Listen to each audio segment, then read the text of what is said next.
চলুন শুরু করছি সেই ঘটনা। নড়াইল জেলার শালনগর ইউনিয়নের একটি গ্রামের সন্তান খালিদ সাইফুল্লাহ। বাবা কৃষক, তার 3 সন্তান, জাফর আলী, ইকরাম আর খালিদ সাইফুল্লাহ।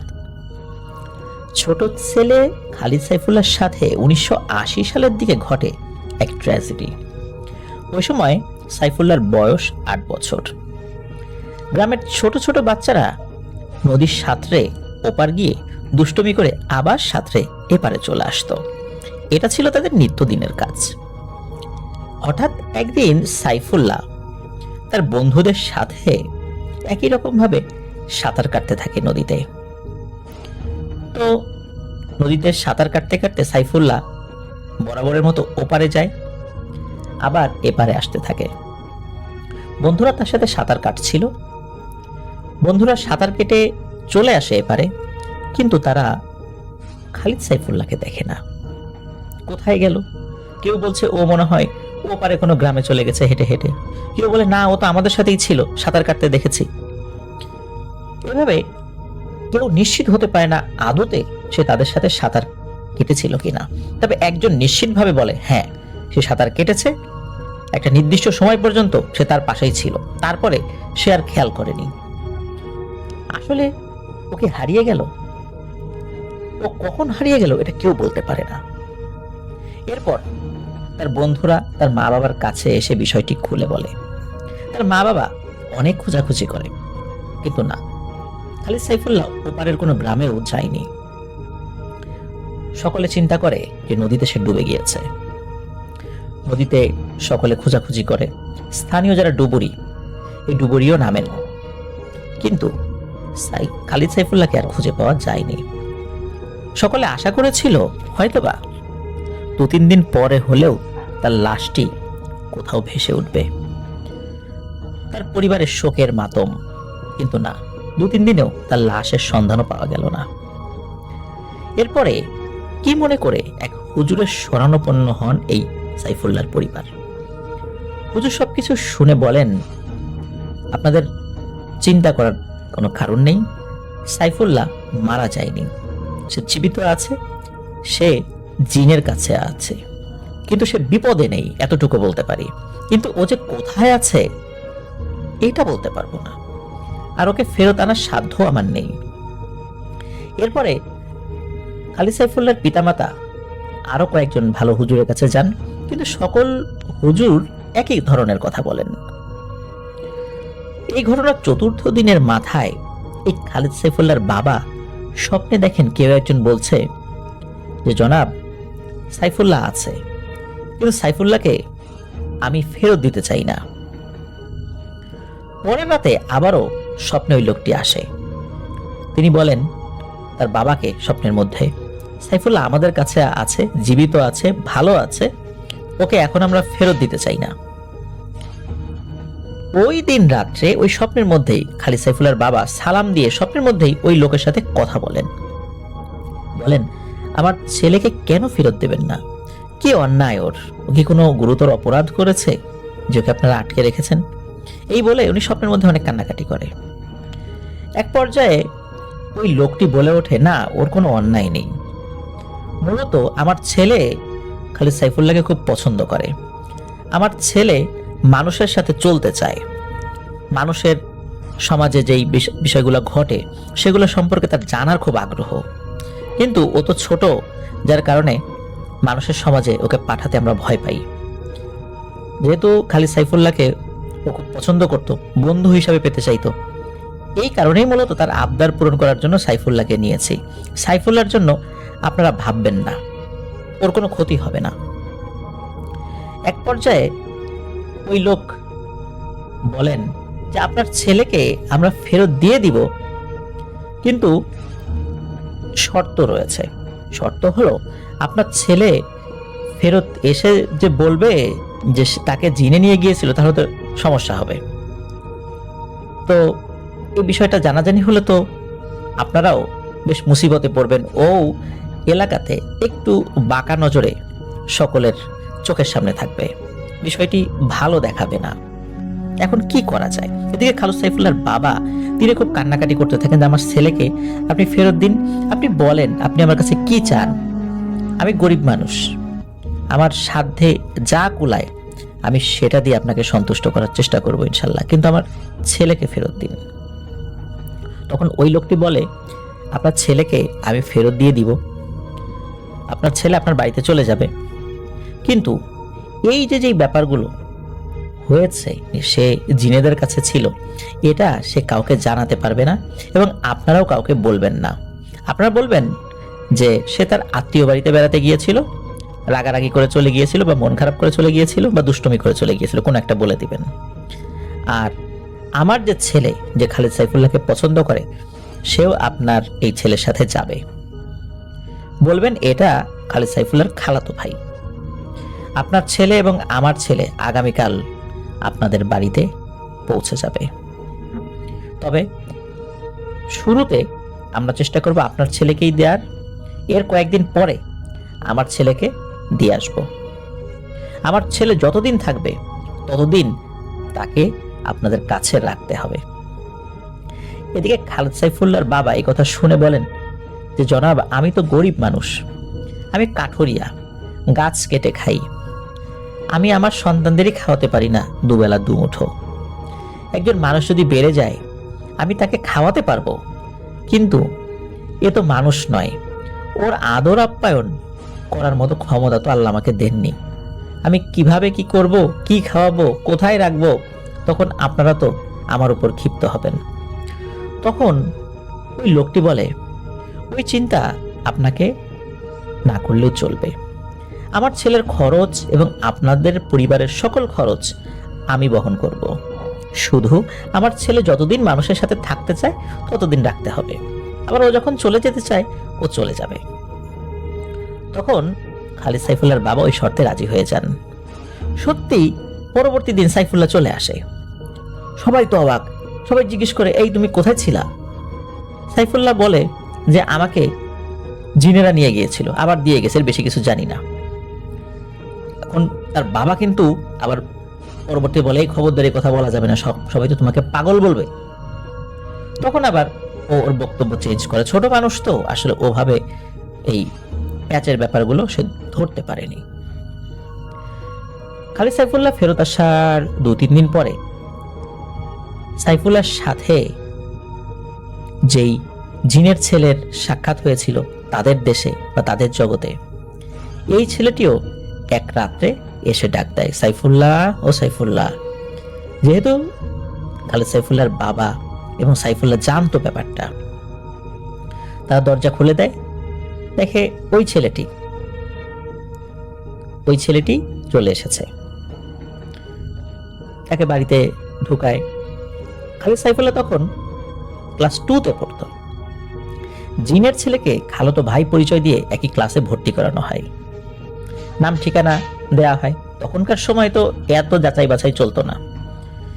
এইভাবে চলতে থাকে দিন যাচ্ছে, সময় চলে যাচ্ছে, ওরাও বড় হচ্ছে, মাস যায়, বছর চলে যায়। এর মাঝে খালিদ সাইফুল্লাহর মেজো ভাই ঢাকাতে এই খালিদ সাইফুল্লাহর জন্য একটা চাকরি জোগাড় করে। তখন সাইফুল্লাহ পড়ে যায় একটা মুসিবতে। কারণ হলো যে এত দিন একসাথে এই জিনের ছেলের সাথে সে বড় হয়েছে, খেলাধুলা করেছে, যদিও পরিবারের অন্য ভাইয়েরা এই বিষয়টা জানতো না শুরুর দিকে। তারা চিন্তা করেছে যে হয়তোবা দুঃসম্পর্কের কোনো খালা এসেছে, তো তারা এই বিষয়টা নিয়ে আসলে অতটা মাথা ঘামায়নি। এখন খালিদ সাইফুল্লাহর তো একটা চাকরি হয়, এভাবে কতদিন তাকে তো একটা কর্ম করতে হবে, তাই না? তো ওই যে জিনের ছেলে, তার নাম ছিল জিসান। একটা পর্যায়ে সাইফুল্লাহ কাজ করার জন্য সে শহরে চলে যায়। এদিকে এই জিনপুত্র জিসান একা হয়ে যায়। তখন সাইফুল্লাহর বাবা মাকে জিসান বলে, আমি তো দীর্ঘ সময় আপনাদের সাথে ছিলাম, যদিও আমাদের দেশের হিসাবে আপনাদের এই সময়টা আমাদের কাছে কিছুই নয়, কিন্তু আপনাদের হিসাবে এই সময়টা অনেক দীর্ঘ এই সময় আপনাদের সাথে আমি ছিলাম, মানুষ সম্পর্কে অনেক ভালো ভালো জিনিস আমি জেনেছি, যেটা আমার ভবিষ্যৎ জীবনে অনেক কাজে দেবে। যেহেতু সাইফুল্লাহ চলে গেছে, আমার একা একা ভালো লাগছে না, আমার সব আশা পূরণ হয়ে গেছে। আর আমিও চাইছিলাম মানুষের সমাজে থেকে পৃথিবীকে উপভোগ করতে, সেটা আমি করতে পেরেছি আলহামদুলিল্লাহ। আরেকটি জিনিস চাইছিলাম, আপনাদের ছেলেকে যেন কোনো একটা ভালো জায়গায় আমি চাকরির ব্যবস্থা করে দিতে পারি। পরোক্ষভাবে সেই কাজটি আমি করেছি। তো আপনাদের আমি কোনো ক্ষতি করিনি, আল্লাহ সাক্ষী। এখন আপনার সুখে শান্তিতে থাকতে পারবেন, আর আমি যদি কোনো ভুল করে থাকি আমাকে ক্ষমা করে দেবেন। আমার এখন বিদায়ের সময় হয়ে গেছে, আমি চলে যেতে চাই। এসব কথা বলে এই জিনপুত্র জিসান সে চলে যায়। সাইফুল্লাহর মা বাবা তখন বলে যে, বাবা তুমি সুযোগ করে আমাদেরকে কিন্তু দেখে যেও, তোমাকেও আমার আর এক সন্তানের মতো করেই কিন্তু এই দীর্ঘ সময় রেখেছি। জিসান কথা দেয় সে মাঝে মাঝে আসবে। এরপর বেশ কয়েকদিন পর একদিন জিসান রাতের বেলা আসে, এসে বলে, আমার আব্বু আম্মু আপনাদের বাড়িতে আসতে চান, আপনাদের সাথে দেখা করতে চান, কথা বলতে চান। খালিদ সাইফুল্লাহর বাবা মা বলল, ঠিক আছে আসুক, কোনো সমস্যা নেই। জিসান বলে, সমস্যা আছে, তাদের ছেলেকে আপনারা বড় করে লালন পালন করেছেন, এতটা সময় আমাকে আপনারা রেখেছেন, যদিও তারা আপনাদেরকে সহযোগিতা করেছে, কিন্তু তারপর একটা কৃতজ্ঞতা বোধ কিন্তু রয়েছে তাদের। তারা যে আসবে তারা কিন্তু আপনাদেরকে কিছু দিতে চায়, মনোযোগ দিয়ে শোনেন। তারা কিছু দিতে চাইলে বলবেন আমরা কিছু নেব না, তারা যতই জোরাজোরি করুক বলবেন যে কিছু নেব না। সাইফুল্লাহর মা বাবা বলল ঠিক আছে। সাইফুল্লাহর মা বাবা রাতের বেলা খাবার খেয়ে ঘুমিয়ে পড়ে। রাতের মধ্য যখন হয়ে গেছে, মানে মধ্যরাত, তখন হঠাৎ দরজার বাইরে কয়েকজনের হাঁটা চলার শব্দ তারা শুনতে পান। একটা পর্যায়ে গম্ভীর কণ্ঠে সালামের শব্দ ভেসে আসে। সাইফুল্লাহর বাবা দরজা খুলে দেন, দেখেন দুজন মানুষের অবয়বেই একজন নারী একজন পুরুষ দাঁড়িয়ে আছে এবং তার সাথে এই জিসানও রয়েছে। তারা মিষ্টি জাতীয় খাবার সাথে এনেছিল, সেটা দিয়েই সাইফুল্লাহর বাবা এবং মা তাদেরকে আপ্যায়ন করেন। খাওয়া দাওয়া শেষে যখন বিদায় নেবেন তারা, তখন খালিদ সাইফুল্লাহর বাবাকে এই জিসানের বাবা, মানে জিন তিনি বলেন, আমার ছেলেকে বড় করেছেন আপনারা, কষ্ট করেছেন, আপনারা কি চান? তখন প্রতি উত্তরে তারা বলেন যে না, আমরা বিনিময়ে কিছুই চাই না। পরে অনেক জোরাজোরি করার পর ওই জিসানের বাবা মানে জিন একটা পিতল জাতীয় কোনো একটা ধাতুর একটা মগ দিয়ে যায়। ওই জিনটা বলে, এই মগটা আপনাদের উপকারে আসবে, আপনার কৃষিকাজ করতে হবে না, আপনি মানুষের সেবা করতে পারবেন, আপনি আল্লাহ চাহেন তো বিভিন্ন রোগের চিকিৎসা করতে পারবেন। একটি পাক পবিত্র ঘর বানাবেন, সেই ঘরে এই মগটা রাখবেন। রোগী যদি আসে তাকে অজু গোসল করিয়ে বা পাক পবিত্র করে ওই ঘরের মধ্যে নেবেন, আপনারাও পাক পবিত্র থাকবেন। ওই ঘরে নেওয়ার পর তার সকল সমস্যা মনোযোগ দিয়ে শুনবেন। পরবর্তীতে কি করতে হবে আমি সবসময় আসবো না, কিন্তু স্বপ্নে এটা আপনাকে বলে দেব এবং স্বপ্নে কয়েকটা দোয়া শিখিয়ে দেব। এই দোয়া দিয়ে ওই মগে ফু দিবেন, আর একটা দোয়া দিয়ে মগের পানিতে ফু দিয়ে আল্লাহর ইচ্ছায় চিকিৎসা শুরু করবেন। ইনশাল্লাহ আল্লাহ চাহেন তো ওই রোগী সুস্থ হয়ে যাবেন। পরের দিন সাইফুল্লাহর বাবা গ্রামের সবাইকে জানিয়ে দেন যে আমি স্বপ্নে চিকিৎসা করার অনুমতি পেয়েছি। এক পর্যায়ে ব্যাপক পরিচিতি লাভ করে সাইফুল্লাহর বাবা। 5-7 বছরের মধ্যেই এনারা বেশ ধনী হয়ে যান। সাইফুল্লাহ আর তার মেজ ভাই ঢাকাতে সামান্য চাকরি করত। বড় ছেলে গ্রামে থেকে মা বাবার দেখাশোনা আসলে করতো না, সে অবাধ্য সন্তান ছিল।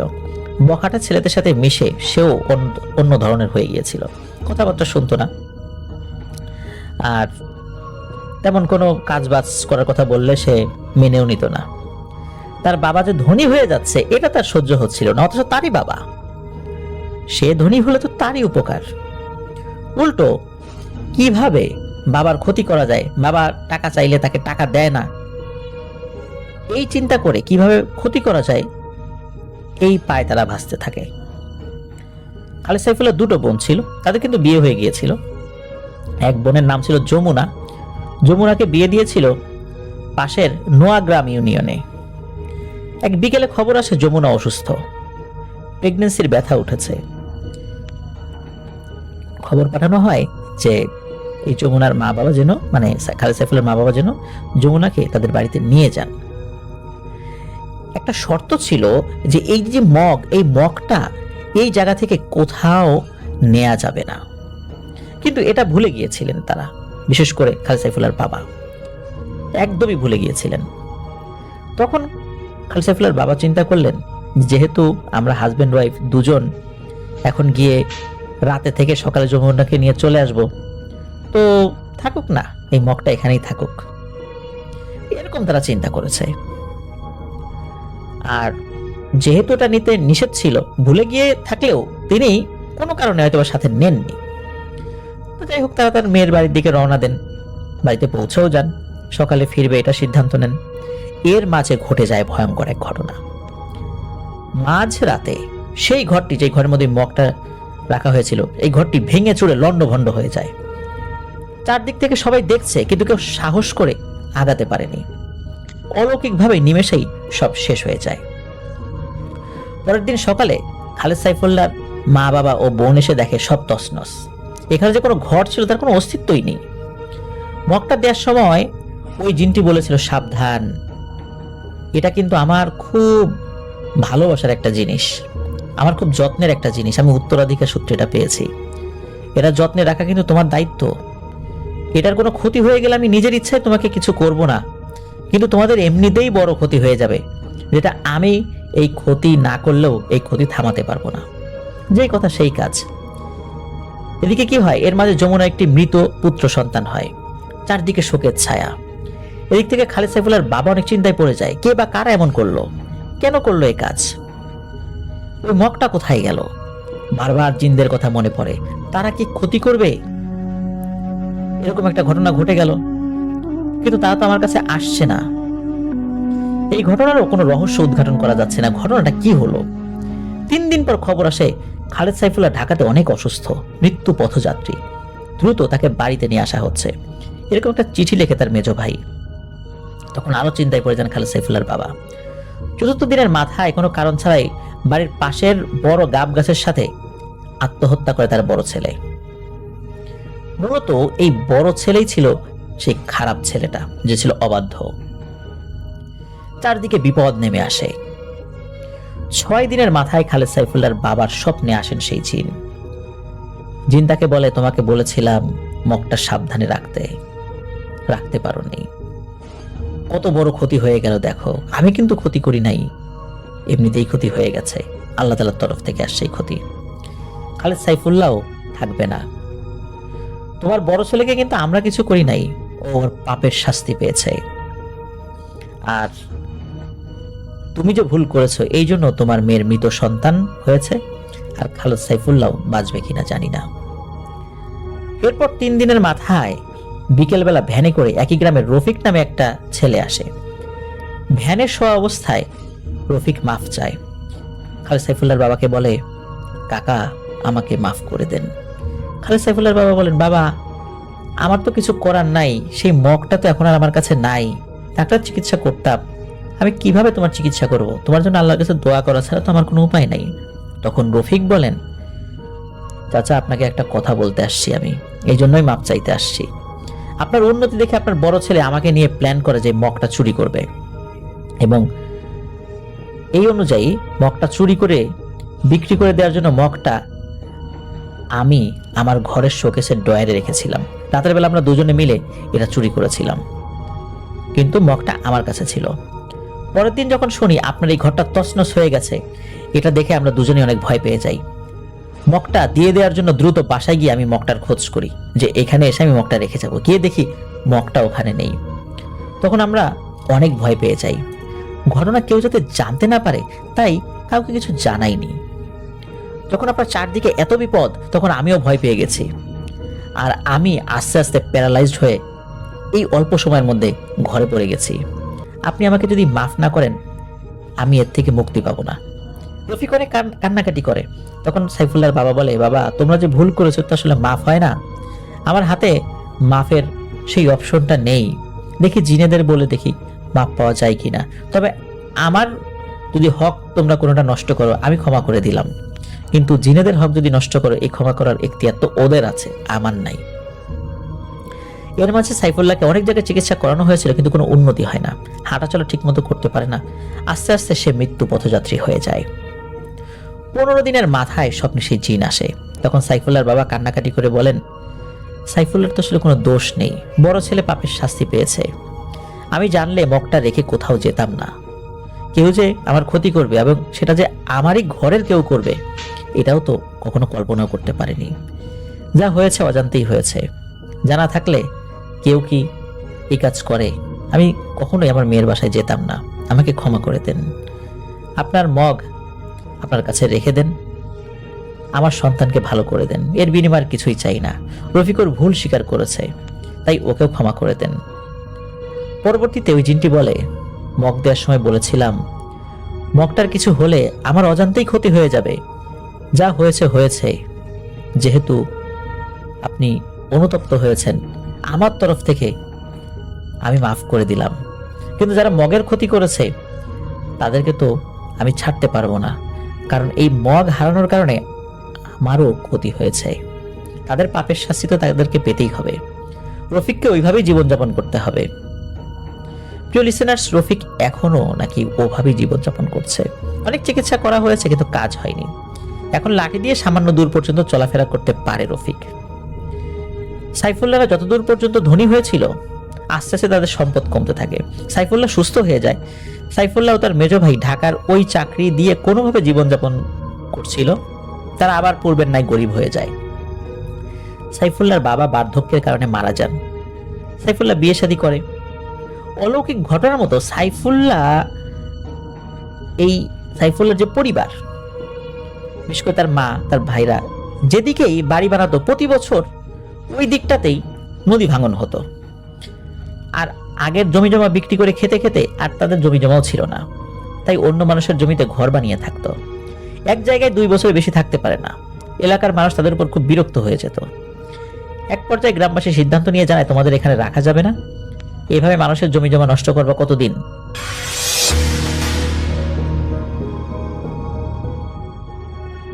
ঘটনাটা তানভীরের সাথে ঘটে 2010 সালে। তানভীরদের বাড়ি ঢাকার অদূরে মানিকগঞ্জে, আর তানভীর ঢাকা বিশ্ববিদ্যালয়ে পড়াশোনা করতেন, এখানকার ছাত্রাবাসে থাকতেন। তো বিভিন্ন সময় তিনি ছুটিতে বাড়ি যেতেন, আর বেশিরভাগ সময় তো ঢাকায় কাটানো পড়তো। তো সেবার ঈদের ছুটিতে তিনি বাড়ি গেলেন। তো ঈদের ছুটি মানেই লম্বা ছুটি, আর ঈদের ছুটি মানেই বেশ আনন্দের সময়, কারণ বাড়িতে গেলে সবাই থাকে, পরিচিত আত্মীয় স্বজন। তো বেশ মজা করছিলেন তানভীর, নিজেদের বাড়িতে বেশ সময় কাটালেন। এরপরে গেলেন তার নানা বাড়িতে। তো নানা বাড়ি বেশ দূরে না, বাট কাছাকাছি কোনো একটা জায়গায়। তো সেখানে গিয়ে নানা বাড়িতে আরও মজা করছেন কাজিনদের সাথে, আর সেখানকার কাজিনদের বন্ধু বান্ধবের সাথেও তার মোটামুটি পরিচয় ছিল, তারাও তার সাথে বেশ আনন্দ ফুর্তি করছেন।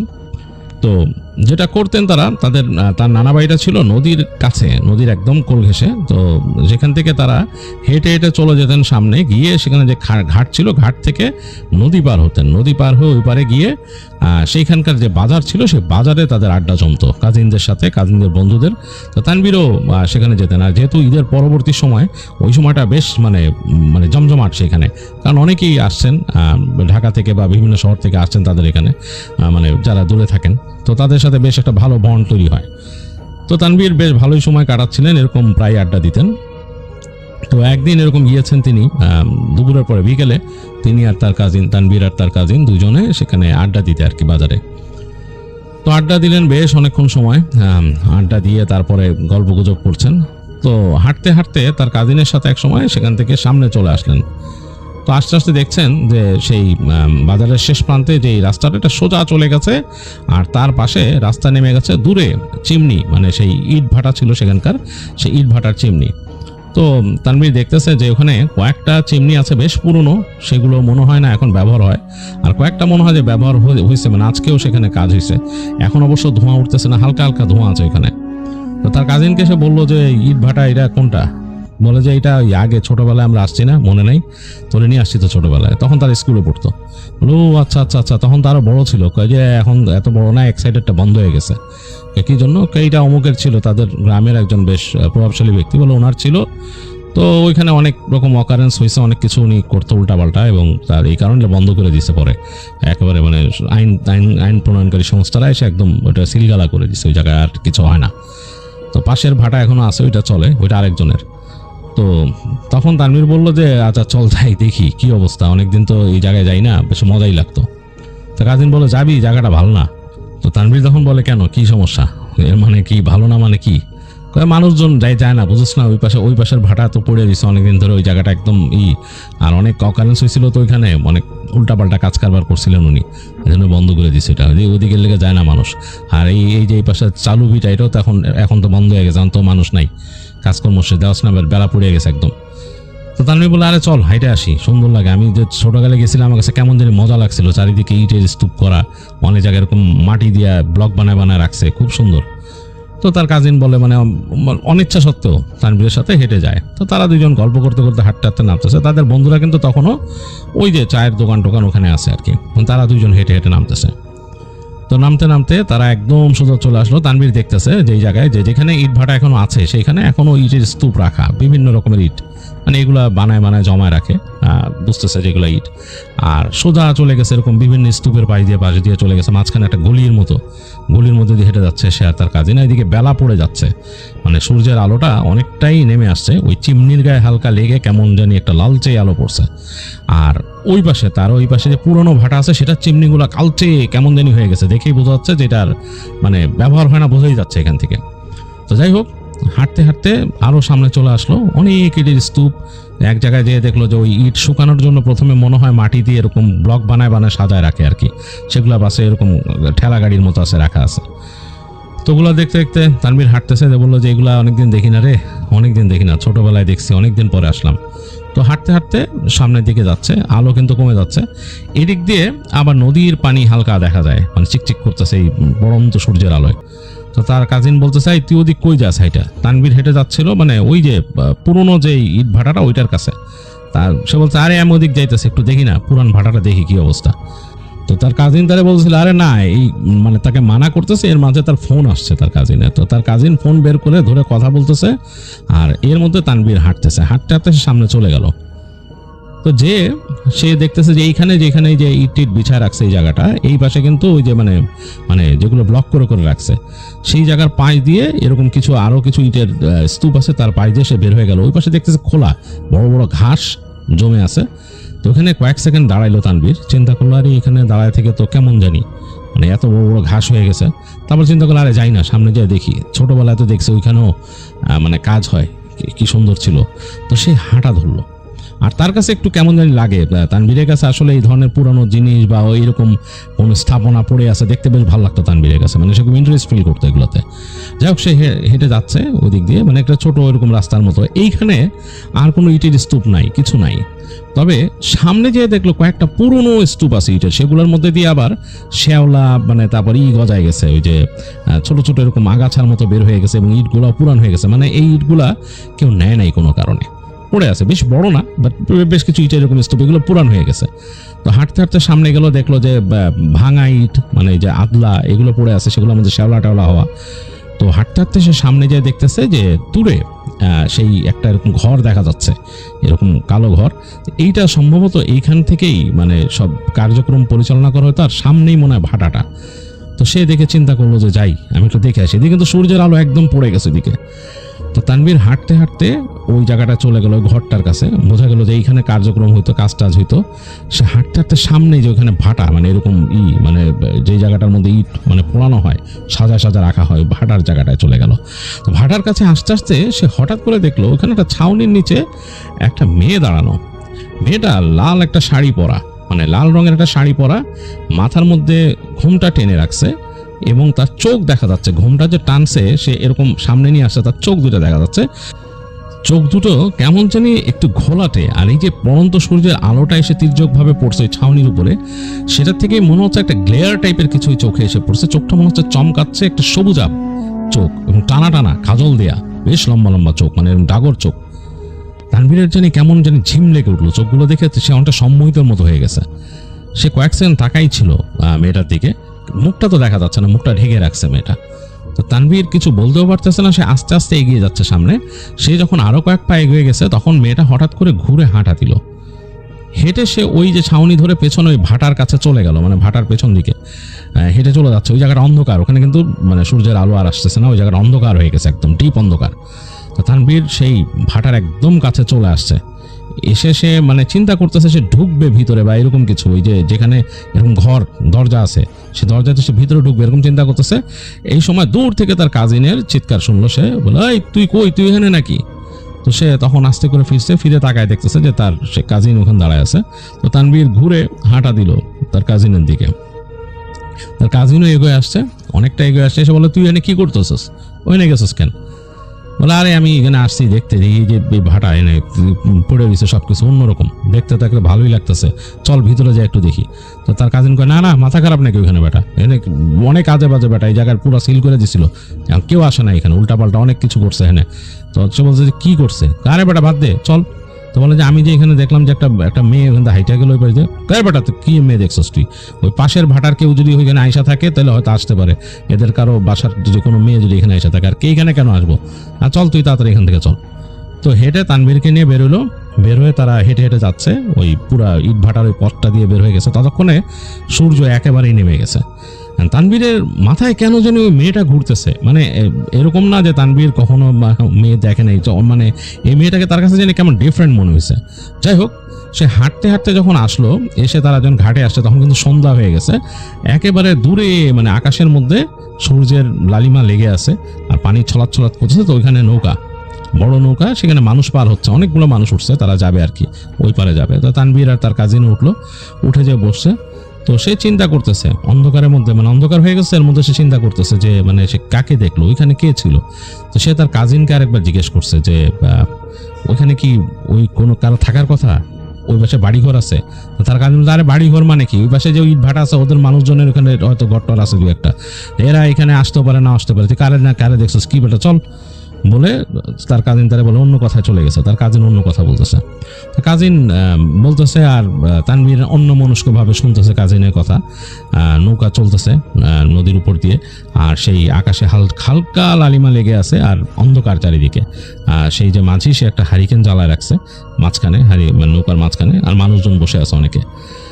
তো এরকম চলতে চলতে এক সময় পাড়ে চলে আসলো নৌকা, এসে খ্যাচ করে এটা নৌকা পাড়ে ভিড়লো, আর মাঝি ওই পাশ দিয়ে তার যে মানে আছে যে লগি দিয়ে সেটা আটকায় সবাইকে নামানো শুরু করলো আস্তে আস্তে। তো মানুষ নেমে যাচ্ছে।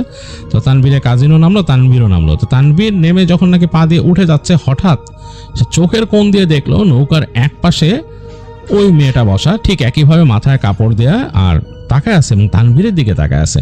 এই হারিকেনের আলোতে সে দেখতেছে এটা। এক সেকেন্ডের জন্য সে ফট করে মাথা ঘুরাইছে, মাথা ঘুরে তার কাজিনও তাকে আবার বলছে এই কিরে, মানে এই পাশটা কাজিনও ডাক দিছে।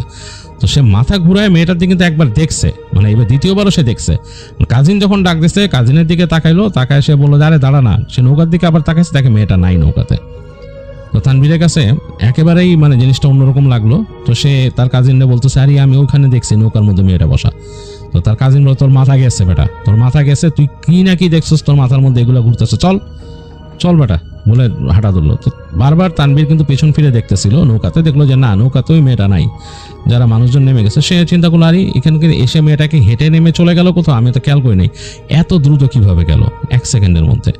যাই হোক, হাঁটতেছে একটু অন্যমনস্কভাবে তানভীর হাঁটতে বাড়িতে আসলো। তো আসার পথে তার কাজিন তাকে বলতেছে যে চিন্তা করিস না, কালকে তোরে নিয়ে হাটে যাম নে, আমগো যে নৌকা আছে নৌকা নিয়ে আসুম, ওই নৌকা দিয়ে যাবো। আইসা নৌকা এনে আমি ঘাটে বাইন্দা রাখুম, কালকে সকালে 10টার দিকে আমি উঠা তোরে নিয়ে রওনা দিব, এখানে অসুবিধা নেই। তো এই যে আমগো ঘাটে বাইন্দা রাখুম। তো তানভীর বলছে আচ্ছা ঠিক আছে। তো তারা দুজন হেঁটে হেঁটে গেল বাসার কাছে। তো বাসার কাছে গিয়ে তাদের আরেক বন্ধুর সাথে দেখা হলো, সে আবার তাদেরকে ডেকে নিল, বললো যে তাদের বাসার থেকে আজকে ডাব নামাইছে অনেক, সেই নারকেল আর কি ডাব, সে ডাব নিয়ে আসলো, বললো যে ডাব খাবি। তো ডাব টপ খেয়ে তারা বাসার দিকে গেছে। তো বাসায় গেল, বাসায় গিয়ে তার কাজিন তার মতো এটা ওইটা করতে তানভীরে বললো যে আমি আসি, আমি যাই, আর রাত্রেবেলা আমি নৌকাটা আইনা বাইন্দা রাখুম আমগো ঘাটে, আমগো ঘাট তো জানোস কোথায়। তানভীর বলছে কোথায়, বলে ওই যে এখান থেকে হাইটে গেলে। তো তাকে বুঝাই দিল আর কি যে এখান থেকে হাইটে যায়, ওই দিক দিয়ে নাইমা নামলে ওই যে আমাদের ঘাট, কিন্তু হ্যাঁ ওখানে আমাদের বাসার মানুষজন নদীতে যদি কিছু প্রয়োজন হয় এখানে থাকে নৌকা, ওইখানে ভিড়ে মানে আমাদের নিজেদের নৌকা। তো তানভীর বললো আচ্ছা আচ্ছা ঠিক আছে। তারা ভালো মতো বুঝাইলো তার কাজিন কীভাবে যেতে হয় তাদের ঘাটে। কালকে 10টার সময় সকালে নাস্তা খেয়ে আগে উঠে যাবি, নাস্তা খেয়ে রেডি থাকবি। তো তানভীর বলছে আচ্ছা ঠিক আছে। তো কাজিন চলে গেল তাদের ঘরে, আর মানে তাদের সবারই ঘর আলাদা আলাদা আর কি ওখানে। তো তানভীর যে তাকে যে ঘর দেওয়া হয়েছে থাকতে দিছে ওখানে আছে, রাতের বেলা ওখানে আর কেউ নাই। সে কাপড় চোপড় চেঞ্জ করে বাসার মানুষের সাথে যে দেখা করলো, কথাবার্তা বললো। রাত হয়েছে, গ্রামে তো আসলে রাত গভীর হয়ে যায় তাড়াতাড়ি। তো সে তার রুমে আসলো, এসে শুয়ে পড়ছে, ক্লান্তি লাগতেছে অনেক, আর ভাবতেছে যে আজকে কই কই গেলাম, কি দেখলাম, এত হাঁটাহাঁটি করলাম, মানে বেশ ক্লান্তি লাগতেছে। তো তানভীরের চোখে ঘুম লেগে আসছিল, মানে আর কি চোখ বন্ধ হয়ে গেছিল। এই সময় তার কাছে মনে হলো যে তার ঘরের সামনে দিয়ে কেউ হাঁটাচলা করে, মানে কেউ হয়তো হেঁটে এখান থেকে দাঁড়াচ্ছে বা বসতেছে। তার ওখানে একটা ওই তাদের ঘরের সামনে মোড়া ছিল, একটা বেতের মোড়া আর কি, সেই মোড়াতে মচমচ শব্দ শুনলো। তো তানভীর চিন্তা করছে রাতের বেলা তো এখানে কেউ থাকার কথা না, তাকে যে ঘরটায় থাকতে দিয়েছে এটা হচ্ছে তাদের এক্সটেনশন কাচারি ঘর আর কি, মানে মেহমান টেহমান আসলে থাকে আর কি। কেন দেখা যায় ঘরের খুব বেশি যে নাম্বার আছে তা না, এই কাচারি ঘর এক্সটেনশন, এবং এটা বেশ ভালো। এবং এইটা মোটামুটি তাদের মূল যে বসত, মানে অন্যান্য ঘরগুলোর থেকে একটু দূরে আর কি এই সাইডে। আর তানভীরও এটা লাইক করে, তানভীর ওখানে যে মানে মামাদের সাথে থাকতে চায় না, এই ঘরটাই থাকতে চায়, একলা থাকে, চিন্তা নেই। তো যাই হোক, সে মনে হলো যে ওইখানে ওই যে বেতের মোড়া কেউ মচমচ করতেছে, চিন্তা করলো কে এসে বসছে। তো মানে তার ঘুমটাই হয়ে গেছে ওই ওখানে হাঁটা চলার শব্দে। তো তানভীর অনেকক্ষণ ধরে শব্দ পাচ্ছে ওইখানে, মনে হয় এখানে কেউ হাঁটা চলা করতেছে, তার মোড়াটাকে এই পাশ থেকে এই পাশে নিতেছে এরকম। আর তার যেহেতু ঘুম হয়ে গেছে, এখন আর ঘুম আসতেছে না, তার অস্বস্তি লাগতেছে, সে এই পাশ ওপাশ করতেছে। একসময় সে উঠলো বোঝার জন্য যে কে বারান্দার মধ্যে, কে এই বারান্দার মধ্যে কে সেরকম বসতেছে, এই করতেছে। রাত অনেক গভীর হয়ে গেছে, মানে রাতের বেলা যেই অ্যাম্বিয়েন্স যে সাউন্ডগুলো ওইটা অনেক জোরে জোরে আসতেছে, বেশ লাউড। তো তানভীর হেঁটে গিয়ে সে ওই ঘরের মেন দরজার কাছে দাঁড়াইলো, ঘরের দরজাটা খুলবে আর কি। তো তার আগে সে চিন্তা করলো যে আমি একটু উকি দিই বাইরে। তো উকি দেওয়ার জন্য হচ্ছে কি, এই পাশে তো মানে ঘরটা হচ্ছে টিনের ঘর, এই পাশে দরজা তো ফ্রেম করে লাগানো, এই পাশে হালকা ফাঁক আছে। তো সে ফাঁকা দিয়ে সে আস্তে করে চোখ রাখলো বাইরে। চোখ রেখে দেখতেছে কেউ নাই, বারান্দা পুরো ফাঁকা, খা খা করতেছে। বাইরে চাঁদের আলো পড়ছে উঠানে, সেটা এখান থেকে দেখা যাচ্ছে, মানে বেশ উজ্জ্বল চাঁদের আলো, মানে চাঁদের আলো এতটাই উজ্জ্বল মনে হচ্ছে দিনের মতো মনে হইতেছে ওখানে। তো তানভীর চিন্তা করলো যে মানে ঘটনা কি, কাউরে দেখলো সিনেমা ব্যাপার কি। তো সে আস্তে করে দরজাটা খুলে ফেললো। দরজা খোলার পর দেখতেছে যে বাইরের অ্যাম্বিয়েন্ট সাউন্ড আরও বেশি লাউড হয়েছে, এবং মানে একটা গ্রামের যে ঠান্ডা ঠান্ডা বাতাস সেটা লাগতেছে। আর নাকের মধ্যে এই রাতের একটা ঘ্রাণ, গাছগাছালি সব কিছু এবং পানি, তাদের এই বাড়ির থেকে খুব কাছাকাছি নদী, সেটা পানির ঘ্রাণ আসতেছে। তো তানভীর উঠে বারান্দায় চলে আসলো। তো বারান্দায় এসেই তার কাছে জানি কেমন একটা অনুভূতি হওয়া শুরু হলো। তার কাছে কেন জানি মনে হচ্ছে তার বারান্দাতে শুধু সে একা না, কেউ আরেকজন দাঁড়ায় আছে বারান্দার মধ্যে। মানে তার কাছে এই ফিলটা হচ্ছে যে বারান্দার মধ্যে অন্য কোনো একজন দাঁড়ায় আছে, তার একটা এক্সিস্টেন্স ফিল হচ্ছে বারান্দার মধ্যে। কিন্তু বারান্দাটা কিন্তু লম্বা, মানে তার এই ঘর, তার পাশে আরেকটা ঘর আছে, সেখানে মানুষে যে বসে কোনো মিটিং টিটিং করে, সেটা বন্ধ আর কি, তালা বন্ধ করা। তো সেই তালাবদ্ধ ঘরের সামনের অংশটাও কিন্তু বারান্দা তার কাছে মনে হচ্ছে, এবং ওই ঘরে ওই মানে ওই বারান্দার কর্নারটা দেখা যাচ্ছে না।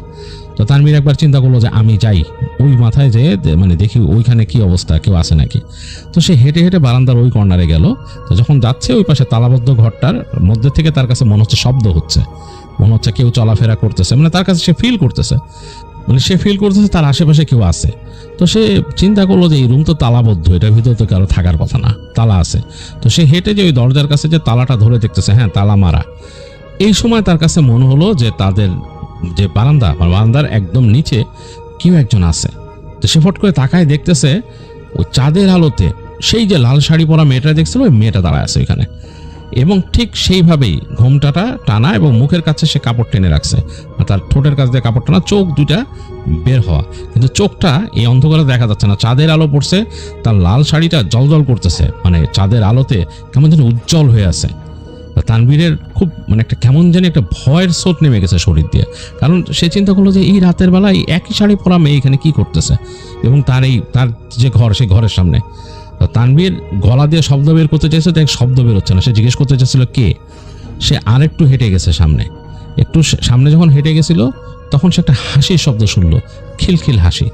এবং এই হাসির শব্দ শোনার পর তানভীরের মাথাটা কেমন ঝিম করে উঠছে। এরপর এক ঝলক বাতাস এসে তানভীরের গায়ে লাগলো, মানে ওদিক থেকেই মেয়েটা যেখান থেকে দাঁড়ায় ছিল সেখান থেকে এক ঝলক বাতাস এসে তানভীরের গায়ে লাগছে এবং একটা চাপা ফুলের মতো ঘ্রাণ সে পাইছে এবং সাথে সাথে তানভীরের মাথা ঝিমঝিম করে উঠলো, পুরো ঝিম করে উঠছে মাথাটা। তানভীর ওই ঝিমঝিম মাথা নিয়ে কেমন যেন একটা ফিল করা শুরু করলো, তার কাছে মনে হলো সে এই জগতে নাই, একটা ডিফারেন্ট জগতে আছে। আর সে ওই মেয়েটাকে দেখতেছে, মেয়েটার শাড়িটা মনে হচ্ছে উজ্জ্বল রং, মানে চাঁদের আলো পড়ে মনে হচ্ছে জল জল করতেছে, মনে হচ্ছে যে একদম আলো ঠিকরে বেরিয়েছে শাড়িটার থেকে। তানভীর ওই মেয়েটার দিকে হেঁটে যাচ্ছে আর মেয়েটা তার কাছে আসার সাথে সাথে ঘুরে হাঁটা শুরু করলো। তানভীর তাকে ফলো করা শুরু করলো। খুবই আশ্চর্যজনক ব্যাপার, তানভীর কিন্তু কিছুই বুঝতে পারতেছে না কেন সে ফলো করতেছে। আর তানভীরের কাছে কেন জানি মনে হচ্ছে তাকে তাদের যে ঘাট, বাড়ির ঘাট, সেখানে যেতে হবে, তাদের বাড়ির ঘাটে যেতে হবে। সে একেবারে লোকেশনটা তার মাথায় ঘুরতেছে, তার কাজিন তাকে কিভাবে যেতে বলছে। সে ঠিক ওইভাবে হেঁটে যাচ্ছে এবং সে দেখতেছে তার সামনে সামনে ওই মেয়েটা হেঁটে যাচ্ছে এবং তার শাড়ি চমকাচ্ছে চাঁদের আলোতে। তো তানভীর হাঁটতে হাঁটতে চলে গেল তাদের বাড়ির ঘাটে। তাকে তার কাজিন যেভাবে বর্ণনা দিছিল ঠিক সেইভাবেই সে হেঁটে গেল এবং সে তার সামনে সামনে কিন্তু ওই মেয়েটাও হেঁটে যাচ্ছে। হাঁটতে তাদের বাড়ির ঘাটে এসে সে দেখতেছে তাদের একটা নৌকা আছে, বড় গহনা নৌকা, সেইটা ওখানে বাঁধা এবং সেই নৌকার উপরে মেয়েটা উঠে গেল এখান থেকে, তাদের ঘাট থেকে নৌকায় উঠে গেল মেয়েটা।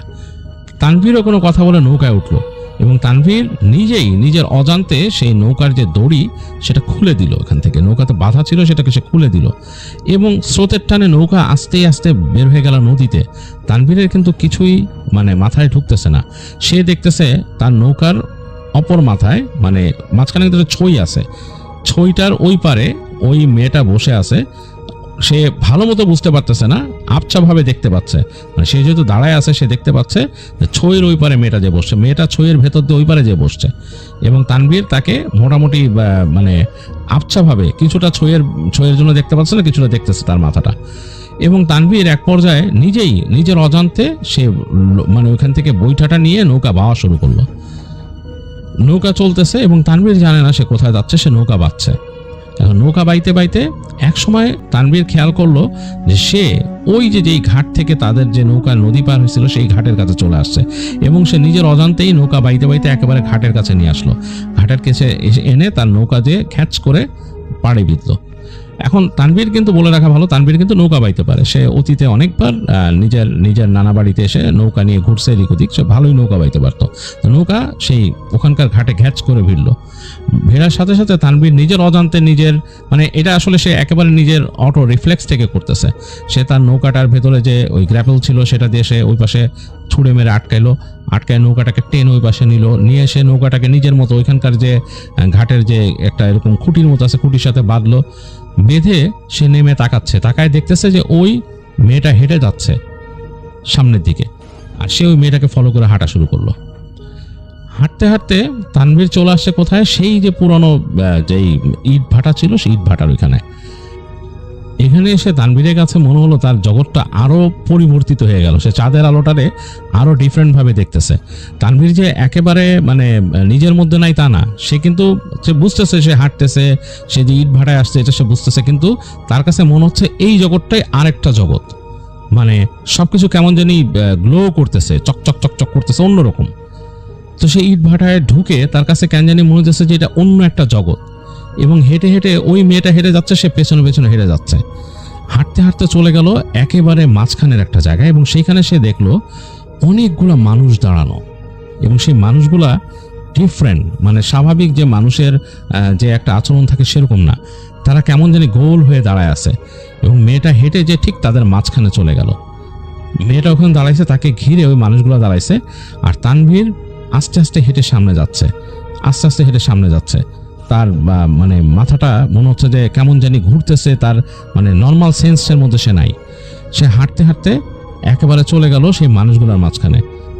এই মানুষগুলোর মাঝে এসে সে যখন দাঁড়াইলো তখন তার কাছে মনে হচ্ছে সে আরেকটা স্বপ্নের লেয়ারে চলে আসছে। মানে এখন তার কাছে সবকিছু মনে হচ্ছে যে সে স্বপ্নে দেখতেছে এরকম, মানে তার মনে হচ্ছে যে হুঁশটা অন্যরকম হয়ে গেছে। মানে সে এখন আর নিজের বাস্তবে নেই, মানে যখন ঘুমের ডিপ অংশে চলে যায় সেরকম, তখন যখন মানুষ স্বপ্ন দেখে ঠিক ওইরকম একটা অবস্থার মধ্যে আছে।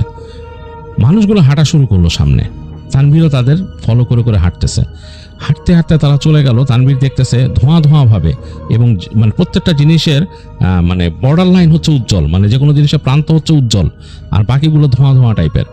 সে হেঁটে হেঁটে দেখলো যে সবাই চলে গেছে একটা যে ঘর ওইখানে, ওই যে সে দেখছিল ভাটা, মানে যেখানে মানে ইট পোড়ানো হইতো যে ভাটা, সেই ঘরের দিকে সব যাচ্ছে এবং যে দেখলো যে প্রত্যেকে ঢুকে যাচ্ছে সেখানে, সেই যে দরজা দিয়ে ঢুকে যাচ্ছে। তো তানভীরও হেঁটে হেঁটে ওখানে যাওয়া শুরু করলো। একদম সে কাছাকাছি চলে আসছে, সে ওই ঘরের মধ্যে ঢুকবে, সে ঘরের কাছাকাছি যাবে, এই সময় সে পিছন থেকে চিৎকার শুনলো, মানে মনে হচ্ছে যে একাধিক মানুষের চিৎকার দূর থেকে আসতেছে। এই আপনি কে, আপনি কেডা, এখানে কি যান, এরকম করে ধমকাচ্ছে কে জানি, দূর থেকে মনে হচ্ছে তানভীরের কাছে আসতেছে। তানভীরে কিন্তু হুঁশ নাই, সে হেঁটে যাচ্ছে, সে ঢুকে যাবে ঘরটার ভিতরে। এই সময় সে শব্দ পেলো, ধুপ ধুপ ধুপ ধুপ দৌড়ের শব্দ, মনে হলো দৌড়ে আসতেছে কেউ, তার পেছন দিক থেকে আসতেছে দৌড়ানোর শব্দ, মানে দৌড়ায় কেউ আসতেছে এবং একাধিক পা। কিন্তু তানভীর এই শব্দটা শুনতেছে মনে হচ্ছে দূর থেকে কেমন জানি, মানে খুব ক্লিয়ার না, সাধারণ মানুষ যেভাবে শুনে সেরকম না, সে একটা স্বপ্নের জগতে। এবং তার কাছে মনে হচ্ছে সামনের এই যে অন্ধকার দরজাটা, এটা একটা বিশাল তার কাছে আকর্ষণের জায়গা, সেখানে তাকে যেতে হবে। এবং সে চোখে দেখতেছে সেই অন্ধকার দরজার ওইপারে ওই মেয়েটা ওখানে দাঁড়ায় তাকায় আছে তার দিকে, তাকে দেখে আস্তে করে মুখের যে কাপড়টা দিয়ে ঢেকে রাখছিল সে মুখের কাপড়টা নামালো এবং সে দেখলো তার কাছে, তানভীরের কাছে মনে হলো অসাধারণ একটা সুন্দর মুখ তাকায় আছে, তাকে দেখে হাসতেছে ওখান থেকে। তো তানভীর কিন্তু চলে যাবে, ওখানে ঢুকে যাবে, এই সময় পেছন থেকে তাকে যেন কারা জাপটায় ধরলো, টেনে ওখান থেকে পেছন দিকে নিয়ে আসলো, এনে তাকে মাটিতে ফেললো। ফেলার সাথে সাথে মনে হলো তানভীরের যে সে ঘুম ভেঙে উঠলো, যেরকম দুঃস্বপ্ন দেখে যেরকম উঠে সেরকম মনে হইলো, সেরকম মাথা ঝাড়া দিয়ে উঠছে। উঠে তানভীর দেখতেছে যে সে ওই পুরনো সে ইট ভাটায় সে শুয়ে আছে এবং তার পাশে দুজন মানুষ। তারা বলছে, এই মেয়ে আপনি কি রাত্রেবেলা কি এখানে করতে গাইছেন, কি ব্যাপার, এখানে কি করতেন মেয়ে, আপনি তো যাইতেন এখন। মানে তানভীর বলছে, মানে আমি যাইতাম, মানে আমি কোথায়, আপনি পুরান ইট ভাটায় মেয়ে, আপনি এখানে কিল্লে গাইছেন, করতে গাইছেন, তারা বলতেছে। তো তানভীর বলে যে আমি জানি না আমি করতে গাইছি। তো তারা মানে নিজেদের দিক তাকাইলো, বলে এদিকে আসেন। তানভীরে নিল, নিয়ে বলে হাঁটতে পারবেন। তানভীর বলে হ্যাঁ পারবো, কিন্তু সে হাঁটতে পারতেছে, চলতেছে তানভীর। তো যাই হোক তাকে ধরে ধরে ওই দুইজন মানুষ নিয়ে আসলো, হেঁটে হেঁটে নিয়ে আসলো, দেখলো যে ওই যে ওই রাস্তা দিয়ে পুরানো ইট ভাটার বাইরে নতুন ইট ভাটা ওখান থেকে আনলো, এনে হাঁটতে হাঁটতে সোজা নিয়ে দেখলো যে ওইখানে ঘর আছে, একটা টানা ঘর, সেখানে মনে হয় কিছু শ্রমিক থাকে এবং তার পাশে ট্রাক থামানো, সে ট্রাকের কাছে মানুষজন ইট উঠাচ্ছে। তো সেইখানে নিয়ে আসলো। তো আনার পরে এনে বলতেছে, এই যে এরা দেখতো কই থেকে আইছে, এ কই থেকে এখানে ওই ওই ওই ইট ভাটার হয়ে গেছিল পুরানো, এনে ভাটার মধ্যে ঢুকতেছে ভূতের আখড়ার মধ্যে। তো সাথে সাথে ওখানকার মানুষ আরো দুইজন আসলো, বললো ভাই আপনি কই থেকে আইছেন, কি ব্যাপার। তানভীর বলতে পারতেছে না, সে বলে আমরা বসতে দেন, পানি দেন। তো তারা তাকে বসতে দিল, পানি খেতে দিল। তো তানভীর পানি খেলো, তার মুখে পানি ছিটাইলো। তো তানভীর বললো যে আমি জানি না আমি কেমনে আসছি। সে তার বললো তার নানা বাড়ির ঠিকানা, যে কোথা থেকে আসছে। বলে আরে আপনি ওখান থেকে আসছেন কেমনে, নদী, আপনি নদীর ওই পারে তো, ওখান থেকে কেমনে আসছেন এখানে। তানভীর তখন বলতেছে, তার ওই যে সে মনে হলো ঘরে ছিল, সে বলে আমি নৌকা বেয়ে আসছি। নৌকা বেয়ে আসছে রাত্রেবেলা, কেমনে কি? বলে হ্যাঁ নৌকা বেয়ে আসছি, আমি কেমনে আসছি আমি জানি না, আমার মনে হলো আমার কেউ নিয়ে আসছে এখানে। তো তখন তারা মুখ চাওয়াচাই করতেছিল। তো সেইখানে একজন বয়স্ক লোক ছিল, বৃদ্ধ, সে বললো আরে ঝামেলা আছে, আপনি কি এখানে আসছিলেন এর আগে? বৃদ্ধ জিজ্ঞেস করতেছে। বলে যে হ্যাঁ আমি আসছিলাম। কখন আসছিলেন? বলে কালকে বিকালে সন্ধ্যার সময়। এই তো কাম হইছে, সন্ধ্যার সময় না আইসেন, খারাপ জায়গাটা খারাপ, যাক আপনি আসেন আমাদের ঘরে আসেন, এখন কি যাইতে পারবেন? তানভীর বলে না আমি এখন চলে যাব, আমি নৌকা নিয়ে চলে যাব। তখন তারা বলে যে না না আপনার নৌকা নিয়ে এখন তো যাইতে দেওয়া যায় না রাত্রেবেলা, কেমন কথা আপনি রাত্রেবেলা নৌকা নিয়ে এখানতে যাবেন, আপনি আসেন। নিয়ে তাকে ওদের ঘরে নিয়ে গেল, বসাইলো এবং বললো নাম্বার আছে আপনার কাছে? তো তানভীরের সাথে তো মোবাইল টোবাইল কিছু নাই, সে তো এমনি চলে আসছে। তো সে মনেও করতে পারতেছে না, তারপর অনেক কষ্টে তার কাজিনের নাম্বারটা মনে করে বললো। তো ওই সেইখানে বয়স্ক মানুষটা, তাদের ওখানে মোবাইল ছিল, মোবাইল থেকে কল দিল। তো রাতে কেউ ধরে না ফোন, তো বললো আচ্ছা পরে দিব না। তো এরকম করে তানভীর অনেকক্ষণ শুয়ে থাকলো, তাকে ওই মুরব্বী দোয়া দরুদ করে ফু দিল, বললো যে আপনার উপরে কোনো খারাপ আসর হয়েছিল এখানে, আপনি এখানে ঘুমের মধ্যে এখানে আসছেন, আপনি বুঝতে পারছেন ঘটনা কি? তো মুরব্বী তারা দোয়া দরুদ করে ফু দিছে। তানভীর এটা চিন্তা করতেছে যে কিভাবে কি, সে তো আধুনিক মানুষ, পড়াশোনা করে শহরে, তার মধ্যে তো এইসব জিনিসের প্রতি বিশ্বাস ওরকম নাই। তারপরও সে নিজেই অবাক হয়েছে যে কিভাবে সে স্বপ্নের মধ্যে এখানে আসছে, মানে স্লিপ ওয়াকিং এর মতো এখানে চলে আসছে, তো আবার নৌকা বেয়ে আসছে। তো যাই হোক দেখা গেল যে মানে ফজরের আজানের পরে আরো অনেকক্ষণ পরে তাদের মোবাইলে, ওই লোকটার মোবাইলে কল আসলো যে কেউ কল দিয়েছিলেন নাকি। তখন সে বললো যে হ্যাঁ কল দিয়েছিলাম, আপনার কি এটা কাজিন? সে এরকম রাত্রেবেলা এখানে ইট ভাটার এখানে চলে আসছে বললো। তো শুনে তো সবাই ওখানে অবাক হয়েছে। তো যাই হোক তানভীরের মধ্যে অনেক টায়ার্ড হয়ে গেছিলো, সে ঘুমাইছে ওখানে। আর সেই বৃদ্ধ মানুষটা তাকে বলছে যে আমি আসি, চিন্তা করেন না। তো ঘুমাই গেছে। তো তানভীর যখন ঘুম ভাঙে তখন দেখে যে তার কাজিন আসছে এবং তার সাথে আরও তার মামা আরও মানুষজন 2-1 আসছে। এসে তাকে নিয়ে বলে কি ব্যাপার কি, তারা জিজ্ঞেস করে কেমনে আসছো। তো কাজিনকে সে বলে যে আমি এরকম এরকম নৌকায় করে আসছি। তার মামাকে বলে যে মামা আমার মাথাটা কেমন জানি করতেছে। আসলে তানভীরের মাথা কেমন করতেছিল। তো যাই হোক, তানভীরকে বাসায় নিয়ে আসে তারা। বাসায় নিয়ে এসে তাকে দেখে যে তার তখনও ওরকম খারাপ লাগতেছে। আর তানভীর বাসায় আসার পরও জানি তার মনে হচ্ছিল তার ঘরের বাইরে কে তাকে দাঁড়ায় দাঁড়ায় দেখতেছে, এটা তার মনে হচ্ছিল সারাক্ষণ। এবং সেই ব্যাপারটা তখন তার মামাকে জানায় এবং মাথা তুলতে পারতেছিল না, সে এত ভারী হয়ে গেছে, মাথাটা তুলতে পারে না, মানে শরীরটা মনে হচ্ছে অনেক ভার। তো মামা বললো যে এটা তো টেনশনের ব্যাপার, ঘুমের মধ্যে এইভাবে গেছে এই ঘটনা। তো তার কাজিনরা বলে কি কই গেছিলি? কাজিন বলে গতকাল এরকম গেছিলাম। তো তার মামা বকাবকি করে তাদের ওইখান থেকে ওই মৌলানা সাহেবকে খবর দেয়। উনি আসেন, এসে দেখেন, বলে যে ছেলে তো এরকম এরকম জায়গায় গেছে, ওই জায়গা তো ভালো না, তো আজকে দেখি মাগরিবের পরে কিছু করা যায় কিনা। তো মাগরিবের পরে মৌলানা সাহেব বাসার মধ্যে করেন, তানভীরের মামা মামি সবাই থাকেন, কাজিনরা। তো তার বাসায় রুকাইয়া করেন এবং রুকাইয়া করে দেখা গেলো তানভীরের উপরে হাজির করা হয়। তো ওখানে তারা বলে এসে তো যেটা আসে আর কি, ওখানকার যারা মানে জিন, খারাপ জিন ছিল ওইখানে, তারা তো আসলে যে কোনো অকারেন্স হওয়া জায়গায় তারা ওইখানে এমনি অ্যাবান্ডেন্ট জায়গায় থাকে, পুরানো অ্যাবান্ডেন্ট জায়গা, সেসব জায়গার মধ্যে তারা কিন্তু থাকে। হ্যাঁ, ও তাদের ওইটা ব্যারেন ল্যান্ড, অ্যাবান্ডেন্ট জায়গা, এইসব জায়গায়, এবং যেখানে কোনো অকারেন্স হয়েছে। তো তারা ফার্স্টে বলার চেষ্টা করে যে ওই জায়গায় যারা ওখানে নাকি মারা গেছিল অনেক মানুষ, তাদেরকে মারা হয়েছিল, তাদের নাকি তারা হচ্ছে কি স্পিরিট, তারা আসছে এখানে। বাট তো মৌলানা সাহেব তারা যখন নাকি ভালো মতো ঝাড়ে এবং তাদেরকে ভালো মতন সেই রিচুয়াল করেন উনি, এবং তিনি তাদেরকে ধরেন, তখন তারা স্বীকার করে যে না, তারা ওখানকার খারাপ জিন, তারা ওইখানে থাকে। এবং তানভীর যখন ওখানে আসছে, তাদের মধ্যে একটা মেয়ে জিন তার উপরে নজর দিয়েছিল এবং তাকে ওখানে টেনে নিয়ে আসছিল আবার। তো বলছিল তাকে ওখানে নিয়েছিলি কেন, ওই ঘরের মধ্যে কেন নিতেছিলি? তানভীর তো বলছে যে তাকে এরকম ঘরে নিয়ে যেতেছিল তাকে মেরে ফেলার জন্য। তাদের ছিল ইন্টেনশন ছিল তাকে একটা ওখানে দুর্ঘটনা ঘটায় মেরে ফেলবে, তাহলে ওখানকার সম্বন্ধে আরও বেশি বদনাম প্রসিদ্ধ হবে আর কি। তো যাই হোক, তো তানভীরকে ঝাড়া হয় ভালো মতো, ঝেড়ে এবং রুকাইয়া করে তারপর ওদের থেকে ওখান থেকে মানে সরানো হয়। সরায় মৌলানা সাহেব বলেন যে ছেলেকে আপাতত এখানে রাখেন না, ও পাঠাই দিয়েন, কালকেই ওকে আবার ঢাকায় পাঠাই দিয়েন। তো দোয়া দরুদ পরে তাকে ফু দেয় এবং তাকে পড়া পানি দেয় এবং বলে যে একটা পড়া তেল দেয়, বলে এটা মালিশ করে দিবেন শরীরে। সে যতক্ষণ এখানে থাকবে তেল মালিশ করে দিন ওর শরীরে, যাতে এই এলাকা ছেড়ে যাওয়া পর্যন্ত যাতে এরকম থাকে, কারণ ওখানে জায়গাটা খুব খারাপ, খুব খারাপ। তো যাই হোক, মৌলানা সাহেব পরে চলে যান এবং তানভীরকে তারা টেক কেয়ার করে, তার মামা বাড়ির লোকরা পরদিন, এবং তার কাজিন তাকে পরদিন নিয়ে যায়, একদম ঢাকা পর্যন্ত পৌঁছাই দিয়ে আসে, ঢাকা পর্যন্ত পৌঁছাতে। এবং তানভীর মানে ওই সময় আর ওগুলো স্বপ্নে দেখতো না, বা ঢাকায় আসার পরও সে অনেকদিন দুর্বল ছিল, তবে ভয় পেত। রাতের বেলা সে নাকি তার হলে যাওয়া আসা করতে গেলেও ভয় পেত, কারণ তাদের ওইখানেও কিছু কিছু জায়গা ছিল মানুষজন নাকি ভয় পায়, স্টুডেন্টরা বলে। তো তানভীর ওইসব জায়গা দিয়ে চলতে ফিরতে ভয় পেত, রাতের বেলা হাঁটাচলা করতে অনেক ভয় পেত। তো এই জিনিসটা অনেক দিন ছিল তানভীরের মধ্যে, অনেক দিন ছিল, এবং পরবর্তীতে আস্তে আস্তে সেটা তার কেটে যায়। তো এই ছিল তানভীরের ঘটনা।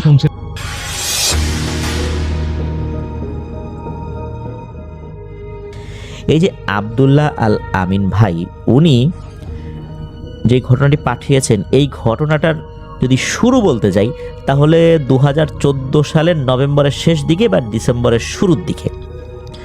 ওই সময় ওনার একজন চাচা, সঙ্গত কারণ তার আসল নামটি আমরা বলছি না, আসল নামটা বললে ওই এলাকার অনেকেই চিনে যাবেন, তো আমরা একটা ছদ্মনাম ব্যবহার করছি, তার নাম শামীম।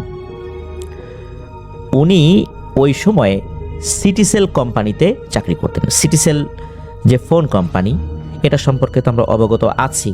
বাংলাদেশের প্রথম মোবাইল ফোন কোম্পানি কিন্তু সিটিসেল। এটি 2016 সালের দিক থেকে অকেজো হতে শুরু করে। এই সিটিসেল কোম্পানিতেই, অর্থাৎ সিটিসেল ফোন কোম্পানিতেই শামীম চাচা চাকরি করতেন। ওনার কাজের ব্যস্ততা ছিল খুবই মারাত্মক। বিয়ের বয়স হয়ে গিয়েছিল, যার কারণে পরিবার থেকে ওনাকে বিয়ে দেওয়ার জন্য পাত্রী খোঁজা শুরু হয়। পারিবারিকভাবেই পাত্রী দেখার কাজ চলছিল। আর এই যে শামীম চাচা, উনি কিন্তু এই আব্দুল্লাহ আল আমিন যে ভাই, ওনাদের বাসায় একসাথে থাকতেন, অর্থাৎ এই আব্দুল্লাহ ভাইয়ের পরিবার ঢাকার যেইখানে থাকতেন সেখানেই এই শামীম চাচাও থাকতেন। শামীম চাচা আর আব্দুল্লাহ ভাই এই দুইজন একই রুমে বেড শেয়ার করতেন। আব্দুল্লাহ ভাই ছোট ছিলেন, যার কারণে চাচার সাথে বেড শেয়ার করতেন। তো এভাবে চলছিল। তো বিয়ে যখন সব কিছু ঠিকঠাক হয়, ঠিকঠাক হবার পর পরিবার সহ সবাই গ্রামে চলে আসেন, এই পিরোজপুরের মঠবাড়িয়া উপজেলায়। তো চলে আসার পর ধুমধাম করে বিয়ে হয়। যার সাথে বিয়ে হয় তার নামটা আমরা ছদ্মনাম ব্যবহার করব না, সেই চাচির নাম ছিল শারমিন। এই শারমিন চাচির সাথে চাচার ধুমধাম করে বিয়ে হয়ে যায়। সপ্তাহখানেক চাচা গ্রামে থাকেন। শারমিন চাচির সাথে চাচার সম্পর্কটা খুবই ভালো ছিল। দেখা গেল যে পারিবারিকভাবে বিয়ে হয়ে গেল, কয়েকদিনের মধ্যে দুজনের মধ্যে আন্তরিকতা, পারস্পরিক শ্রদ্ধাবোধ, বোঝাপড়ার যে ব্যাপারটা, এটা অনেক খুব ভালো লেভেলে চলে যায়। এদিকে তার ছুটি তো শেষ হয়ে আসছে। সপ্তাহখানেক পর শামীম চাচা শারমিন চাচিকে রেখে উনি আবার ঢাকাতে চলে আসেন। নতুন বিয়ে, তারপরও কিন্তু চাকরির যেই প্রেশার, কাজের যে প্রেশার, এই প্রেশারের কারণে উনি ছুটির দিনগুলোতেও আসলে কোনো ফুসরতি পাচ্ছিলেন না বাড়িতে যাওয়ার জন্য। আর ঢাকা থেকে পিরোজপুরে যাওয়া আবার আসা সময় সাপেক্ষ ব্যাপারও তো বলতে হবে, তাই না? কারণ সদরঘাট থেকে লঞ্চে যদি পিরোজপুর যেতে হয়, সারা রাত জার্নি করে যেতে হবে, আবার ফিরতে গেলেও তো ওইভাবেই আসতে হবে। অফিস থেকে কোনোভাবেই তাকে ছুটি দিচ্ছিল না। এভাবে 1 মাস, 2 মাস, 3 মাস হয়ে যায়। শামীম চাচা কোনোভাবেই বাড়িতে যেতে পারছিলেন না। এদিকে শারমিন চাচি, উনি ফোনে শামীম চাচার সাথে এই বিষয়ে কথা বলতেছেন, তুমি কেন আসো না? এদিকে শামীম চাচা বলতেন যে কিভাবে আসবো, ছুটি তো পাই না। তখন চাচি বলতেন যে আরও মানুষও তো চাকরি বাকরি করে, তারা কি আসে না? নতুন বিয়ের পর তো এমনিই মানুষ ছুটি টুটি পায়, অনেক জায়গায় বেড়াতে যেতে হয়, তো তুমি কেন ছুটি পাও না? এরকমভাবে মাঝে মাঝেই বাকবিতণ্ডা হতো, আবার নিজেরা অনেক গল্পগুজবও করতেন। এদিকে 3 মাস পার হয়ে যায় প্রায়, ছুটি তো যেহেতু উনি পাচ্ছিলেনই না, কথা কাটাকাটি শুরু হয়ে যায় চাচা চাচির মধ্যে। একটা পর্যায়ে চাচি বলে ওঠেন, তুমি যদি না আসো কালকে তাহলে আমি গলায় দড়ি নেব। চাচাও রাগ করে ওঠেন, কারণ ওই দিন ওনার খুব প্রেশার যায়। ওনার সিনিয়ররাও ওনাকে বেশ কাজে চাপ দিয়েছিলেন, মেজাজও গরম ছিল। তো উনিও রাগ করে বলেছিলেন যে যা তুই মরগা, গলায় দড়ি দিয়ে মরগা, এরকম একটা কথা বলে ফেলেছিলেন। এই কথা বলার পর ঘটনা যেটা ঘটে সেটা আসলে কেউই আশা করেনি। এই মঠবাড়িয়া উপজেলায় গ্রামের মধ্যে যে ঘরবাড়িগুলো রয়েছে, দেখা যাচ্ছে যে টিনের ঘর, দেখা যাচ্ছে যে 1.5 তলা বা 2 তলা এরকম আছে। উপরে একটা মাচা রয়েছে, মাচার উপরে আবার পাটাতন রয়েছে, এরকম কিন্তু আছে ওই দিকটাতে। চাচি উনি এই আব্দুল্লাহ ভাইয়ের দাদির সাথে ঘুমাতেন। বিয়ের পর যেহেতু চাচা চলে আসেন ঢাকাতে, দাদির সাথে ঘুমাতেন। তো দাদির সাথে ওই রাত্রে ঘুমিয়েছিলেন। হঠাৎ করেই চাচি উঠে পড়েন। উঠে ওই মাচার উপরে যে পাটাতনটা রয়েছে এর উপরে ওঠার জন্য এক ধরনের সিঁড়ির মতো রয়েছে, ময়ের মতো রয়েছে, ওই দিক দিয়ে উঠছেন। তো দাদি হালকা ঘুমের মধ্যে দেখছেন যে তার বৌমা উঠছে। তো অনেক সময় ওনারাও ওঠেন কোনো কোনো কাজের জন্য। তো দাদি এই বিষয়টা আসলে ঘুমের মধ্যে দেখেছেন, উনি ওইভাবে আর নজর দেওয়ার সুযোগও পান নাই। পরবর্তীতে যেটা দেখা যায় সেটা হচ্ছে চাচি উপরে উঠে একটি ওড়না দিয়ে গলায় ফাঁস দিয়ে আত্মহত্যা করেছেন। খবরটা যখন চাচা পান, সাথে সাথে উনি স্তব্ধ হয়ে যান। এ কি শুনলেন উনি? রাগের মাথায় উনি এটা কি বললেন, আর সেটাই ওনার স্ত্রী করে ফেলেছে। অনুশোচনা, অনুতপ্ত, এখন আর হয়ে কি হবে, যা হবার তো হয়েই গেছে। ঢাকা থেকে সবাই আবার ছুটলেন গ্রামের বাড়িতে। আত্মহত্যার লাশের যাবতীয় যে প্রক্রিয়া, সেই প্রক্রিয়া শেষ করে চাচিকে দাফন করা হয়। চাচির গোসল থেকে শুরু করে নিয়ে সব কিছু চাচাই করেছিলেন। উনি একদম স্তব্ধ হয়ে গিয়েছিলেন, কান্নাও করছিলেন না, কারোর সাথে কথাও বলছিলেন না। যেটা কি হয়ে গেল, মনে হচ্ছিল উনি শোকে এতটাই পাথর হয়ে গেছেন যে উনি কথা বলতেও ভুলে গেছেন। উনি সব কিছু করলেন, দাফন কাফন হলো।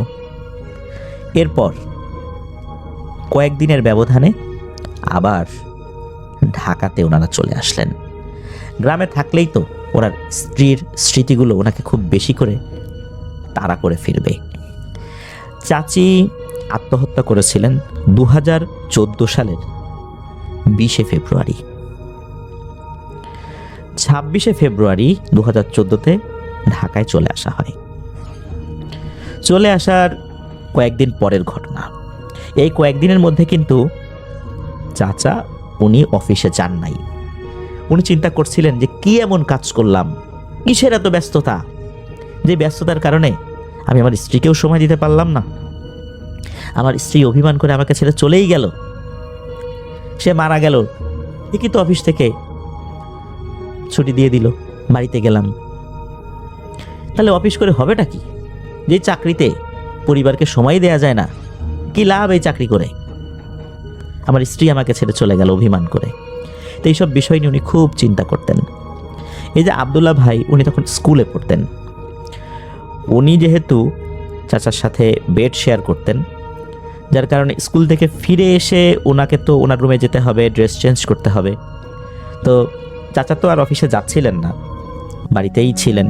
আর ওনাকে কেউ বিরক্তও করতো না খুব একটা, কারণ যেহেতু উনি একটা প্রচণ্ড রকমের মানসিক শক খেয়েছেন ওনার স্ত্রীর মৃত্যুতে, যার কারণে ওনাকে কেউ বেশি ডাকতো না, উনি ওনার মতো করে থাকছিলেন আর কি। সকালবেলা যখন আব্দুল্লাহ ভাই স্কুলে চলে যান, এরপর থেকেই নাকি এই চাচা উনি ঘরের দরজা বন্ধ করে রেখেছেন। এদিকে বিকেলের দিকে যখন আব্দুল্লাহ ভাই স্কুল থেকে ফিরেছেন, ফেরার পর দেখেন দরজা বন্ধ। উনি ডাকছেন যে চাচা চাচা দরজাটা খোলো, আমার তো ড্রেস চেঞ্জ করতে হবে, ব্যাগটা রাখতে হবে, ফ্রেশ হতে হবে। দরজার খোলে না। এদিকে আব্দুল্লাহ ভাইয়ের আম্মু ওখানে আসেন, এসে বলে যে ভাই দরজাটা খোলো, আব্দুল্লাহ তো বাইরে দাঁড়িয়ে আছে, কি হলো তোমার, সারাদিন ভিতরে বসে আছো, দুপুরেও কিছু খেলে না। তো এইভাবে অনেকক্ষণ যখন ডাকাডাকি হচ্ছে, উনি দরজা খোলেন না, তখন আব্দুল্লাহ ভাইয়ের মায়ের কেমন যেন একটা সন্দেহ হয়। উনি একটা চেয়ার নিয়ে আসেন, চেয়ার নিয়ে এসে দরজার উপরে একটা ফাঁকা জায়গা ছিল, ওই দিকটা দিয়ে যখন তাকিয়েছেন, উনি প্রচণ্ড জোরে দিয়েছেন একটা চিৎকার। কারণ চাচা উনি ফ্যানের সাথে দড়ি ঝুলিয়ে আত্মহত্যা করেছেন। উনি মানসিক চাপ আর নিতে পারেন নাই, এই শোক উনি সইতে পারেন নাই। এই ঘটনা যখন ঘটে তখন তো হইচই পড়ে যায় চতুর্দিকে। লাশ নামানো হয়, যাবতীয় প্রক্রিয়া সব কিছু শেষ করা হয়। এরপর তাকে গ্রামের বাড়িতে দাফন করা হয়, নিয়ে যাওয়া হয় তাকে তার সেই চিরচেনা জায়গায়, যেখানে তার স্ত্রী শায়িত আছেন। কিভাবে সব কিছু যেন শেষ হয়ে গেল। সদ্য বিবাহিত এক দম্পতি অভিমান করে একে অন্যকে ছেড়ে চলেই গেলেন। এটা তো আমরা এতক্ষণ শুনলাম ঘটনার একটা বর্ণনা। এবার আসি পরবর্তীতে কি হয়েছিল। আব্দুল্লাহ ভাই উনি কয়েকদিন পরে একটি ভয়ঙ্কর ঘটনা ফেস করেন। এর কয়েকদিন পর রাতের বেলা অবশ্য উনি ওয়াশরুম থেকে বের হয়েছেন। বের হওয়ার সাথে সাথে দেখেন যে বিছানার উপরে ওনার চাচা বসে আছে।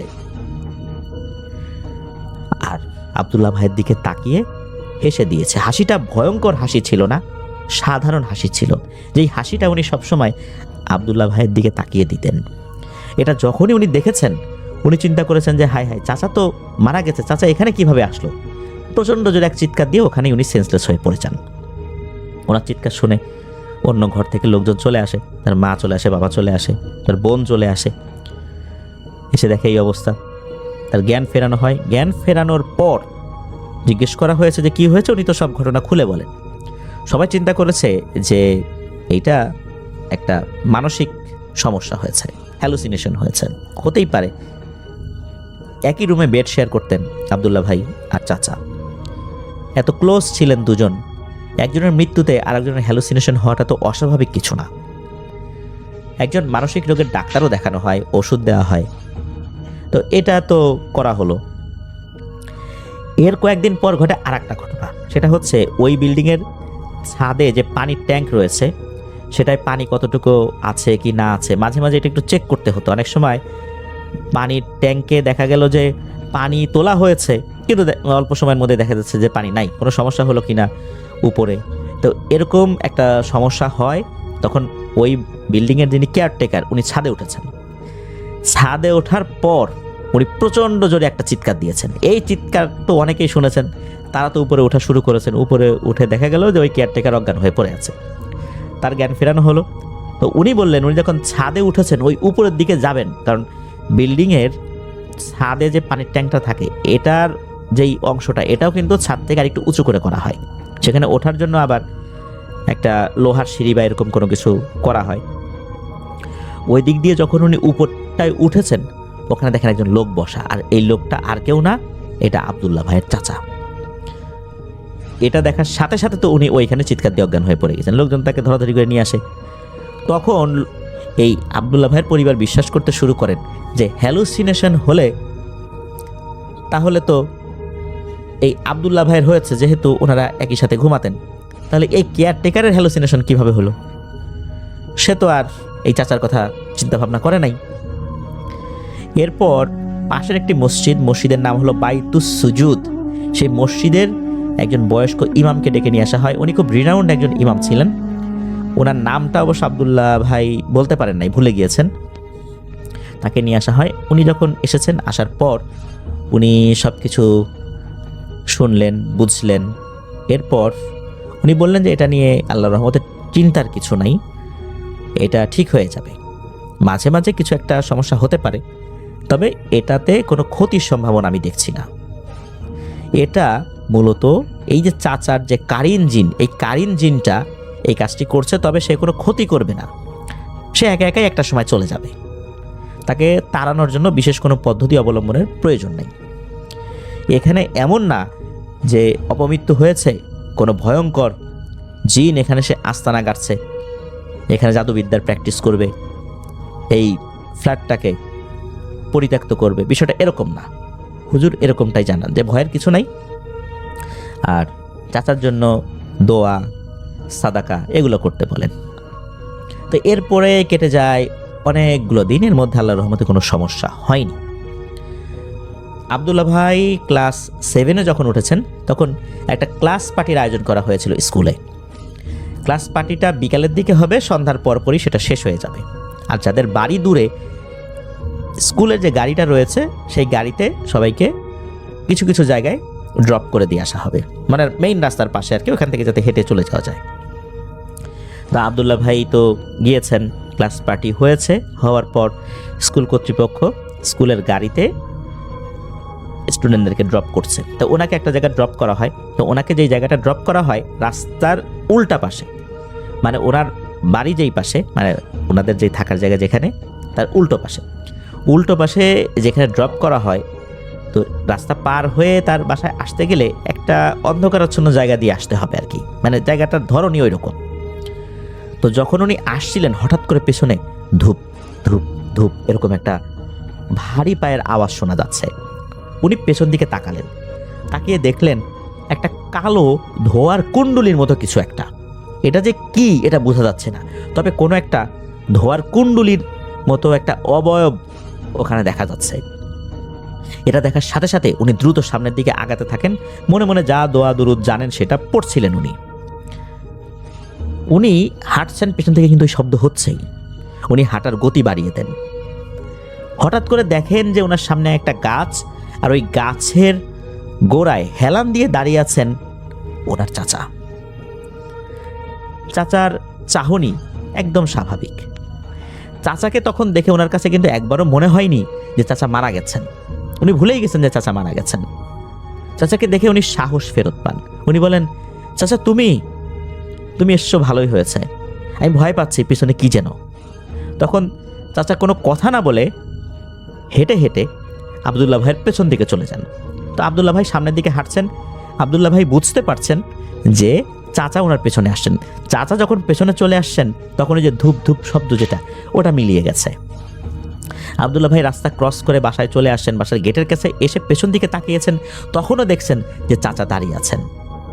এরপর উনি কি মনে করে চাচাকে বিদায় দিয়ে বাসায় যখন চলে আসছেন, তখন ওনার কাছে মনে হয় যে আরে চাচা তো নেই, চাচা তো অনেকদিন হলেই মারা গেছেন।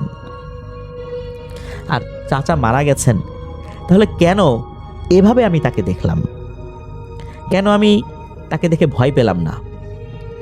আসলে চাচা কি আমাকে কোনো বিপদ থেকে রক্ষা করার জন্য এসেছিলেন? চাচার যে কার ইঞ্জিনটা, সে কেন এভাবে খুবই সাধারণভাবে আমাকে দেখা দিল? ধোয়ার ওই কুণ্ডলিটা আসলে কি ছিল? কেনই বা চাচার ওই অবয়বটা হঠাৎ করে এখানে আসলো? আসার পর সেই ধূপ ধূপ শব্দটা বন্ধ হয়ে গেল, আমাকে বাড়ি পর্যন্ত এগিয়ে দিল। এরপর নাকি হঠাৎ হঠাৎ চাচাকে কখনো কখনো আবদুল্লাহ ভাই দেখেছেন, কখনো সিঁড়ির উপরে বসে থাকতে দেখেছেন, কখনো পায়চারি করতে দেখেছেন, এই কয়েকবার। এরপরে আর কখনোই দেখেননি। কখনোই তাকে ভয়ঙ্কর রূপে দেখা যায়নি। কখনো বিশ্রীভাবে হেসে দিয়েছে, আতঙ্ক সৃষ্টি করেছে, এমনভাবে দেখা যায়নি। এটাই ছিল ঘটনা।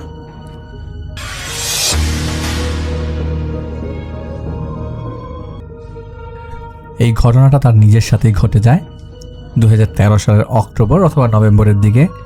তখন শীত মাত্র পড়তে শুরু করেছে। তার নানা খুবই অসুস্থ ছিল এবং তিনি তাদের সাথে কোয়ার্টারে একই সাথে থাকতেন এবং তার সেবা যত্ন করার জন্য। তার আম্মুরা 3 ভাই বোন ছিল এবং 3 ভাই বোন, 2 বোন 1 ভাই। তার মামা থাকতেন গ্রামে। তো তার নানা ভাইয়ের শারীরিক অবস্থা দিনে দিনে অবনতির দিকে যাচ্ছিল। তো নানা যেই রুমে থাকতেন সেই রুমে একটা পেইন্টিং ছিল গ্রাম্য পরিবেশের। একদিন নানা ভাই শুয়ে শুয়ে দেয়ালের একটা পেইন্টিংয়ের দিকে আঙ্গুল দেখে বলছিলেন, ওই নৌকাটার একটু ধাক্কা দাও, পানিতে নেমে নৌকাটা আটকে গেছে। তো তারা বিষয়টা নিয়ে একটা হাসাহাসি করছিল, বলছে নানা ভাই নৌকায় তো কেউ নাই, থাকুক, ওইভাবে ধাক্কা দেওয়া লাগবে না। তারা মজা করছিল আর কি। তো উনি অবাক করে দিয়ে বলছেন, আরে আমি তো নৌকায় আছি, ওরা আসছে আমাকে নিয়ে যাওয়ার জন্য, জলদি নৌকাটা ধাক্কা দাও। এই কথা শুনে তারা একটু ভয় পেয়ে যায়। তার 2-3 দিন পর তার নানা বেশ অসুস্থ হয়ে পড়ে। তো তার নানা ভাই অনেক আগের মানুষ, উনি বিভিন্ন ঝাড়ফুঁক করতেন, তার সাথে নাকি কয়েকজন জিন ছিল। তো যাই হোক, নানা ভাইয়ের অবস্থা খারাপ দেখে সেদিন তিনি, তার আম্মা, তার আন্টি, খালার আর কি আর কয়েকজন মিলে তাকে নিয়ে রওনা হয় গ্রামের উদ্দেশ্যে। কেননা তিনি বারবার বলছিলেন ওনাকে গ্রামের বাড়ি নিয়ে যেতে, ওনার নাকি আর বেশি সময় নাই। তো তিনি এইসব কথা খুব একটা বুঝতেন না তখন। তার মা, তার খালারা, ওনারা ঠিকই বুঝতে পেরে রওনা হন গ্রামের উদ্দেশ্যে। তো তার নানার বাড়ি হচ্ছে বরিশাল, বরগুনা আমতলী থানায়। তখন যাতায়াতের অবস্থা, রাস্তাঘাট এত ভালো ছিল না, তাই লঞ্চে করে তারা রওনা দেয়। আর এদিকে তার নানা অসুস্থ, অবস্থা আরও বেশি খারাপ হয়ে যায়। তো আমতলী ঘাটের 2টা ঘাট বাকি, এর মধ্যে ফজরের আজান দিয়েছে, মানে আমতলী ঘাটে পৌঁছাতে তখনও 2টা ঘাট বাকি আছে, এর মধ্যে ফজরের আজান দিয়েছে। তো তার নানা ভাইয়ের মাথাটা তার রানের উপর রেখে তিনি বসেছিলেন। পাশে তার আত্মীয় স্বজন যারা ছিল তারাও বসে আছে। হঠাৎ তিনি দেখেন সবাই কান্না শুরু করলো। সবাই বুঝলো যে তার নানা আর নেই। সাথে সাথে সব জায়গায় খবর চলে গেল। নানা ভাইয়ের যারা শিষ্য ছিল তারা সবাই ঘাটে এসে বসে আছে তাকে দেখার জন্য, তাকে নিয়ে যাবে বাড়ি। তো ঘাট থেকে বাড়ি যেতে অনেকটা রাস্তা তাদের পাড়ি দিতে হয়। ওই শহরটা ছেড়ে, মানে ওই জায়গাটা ছেড়ে আরও বেশি একটু গ্রামের ভেতরের দিকে ঢুকতে হয় আর কি। তো সবাই কান্নাকাটি করতে করতে লাশের পেছনে যাচ্ছে। তো তিনি তখন সবার পেছনে পড়ে যায় এবং তার এখনও স্পষ্ট মনে আছে ওই জায়গাটা একটা বিলের মধ্যে দিয়ে সবাই যাচ্ছিল, একটা ধান ক্ষেত আছে আশেপাশে, এবং বিলের মধ্যে দিয়ে সবাই যখন যাচ্ছিল তখন শীতের আগে যে বৃষ্টি হয় সেই বৃষ্টির পানিতে ধান ক্ষেতের আইর দিয়ে তিনি হাঁটতে পারছিল না আর কি। যেমন কাদা তেমন তিনি নিচের দিকে দেখে দেখে হাঁটতে হচ্ছিল। এদিকে তখন প্রায় নাকি সন্ধ্যা হয়ে আসছে। তিনি হঠাৎ তার পেছনে সামনে তাকিয়ে দেখেন তার সামনে কেউ নাই। তার মানে তিনি ভুল পথে চলে এসছে। তো নিচে তাকিয়ে তাকে হাঁটতে হাঁটতে কখন যে তিনি ওই মজমাটা হারিয়ে ফেলেছেন এটা তিনি বুঝতে পারেননি। তো তিনি তার সামনে তাকিয়ে দেখেন তার সামনে কেউ নাই, তিনি ভুল পথে এসছে। এবং তিনি যাদের দেখতে পাচ্ছিলেন তারা তার থেকে অনেক দূরে চলে গেছে। তো তিনি ডাকছিলেন, কেউ শুনছিল না। এদিকে অন্ধকার হয়ে আসছে, আকাশে তখন মেঘ জমে গেছে। তিনি অনেক ডাকাডাকি করছে কিন্তু কেউ শুনছে না। আর এদিকে ভয়ে তিনি শক্ত হয়ে গেছে। একদিকে তো তার নানা মারা গেছে, সাথে এরকম আটকে গেছে, এবং তিনি নানার বাড়িটাও প্রপারলি চেনেন না, তার উপরে ধান ক্ষেত। তো তিনি ভয়ে চোখ বন্ধ করে হাঁটা শুরু করে। হঠাৎ তিনি দেখেন কয়েকজন বয়স্ক লোক তাদের দিকে আসছে, তার দিকে আসছে।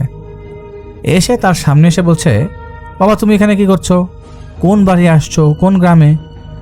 তো যেভাবে নতুন কোনো মানুষ দেখলে মানুষ জিজ্ঞেস করে একজন একজনকে, ঠিক সেরকমভাবে তাকে জিজ্ঞেস করছে।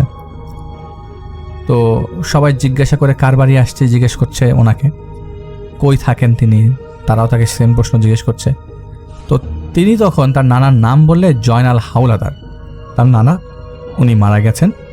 ওনাকে নিয়ে সবাই বাড়ির দিকে যাচ্ছে, কিন্তু উনি রাস্তা হারিয়ে ফেলেছে। তো তখন তারা বলে যে আমরাও সেই বাড়িতে যাচ্ছি, চলো আমাদের সাথে। তো উনি ওনাদের সাথে হাঁটছে। আর তিনি একটা জিনিস লক্ষ্য করে যে গ্রামে এত পরিপাটি ড্রেস পরে, জুব্বা পরে তো আগে তিনি কখনো এত সুন্দর করে কাউকে দেখেন নাই। এবং আতরের ঘ্রাণে তার ভেতরে যে ভয় আতঙ্ক ছিল তার মনে হচ্ছিল যে অনেক হালকা লাগছে তার তখন। তো 2-3 মিনিট হাঁটার পর তাকে বাড়ির পাড়ে এসে বলে, আপনি এখন হাত পা ধুয়ে অজু করে ঘরে ঢুকুন।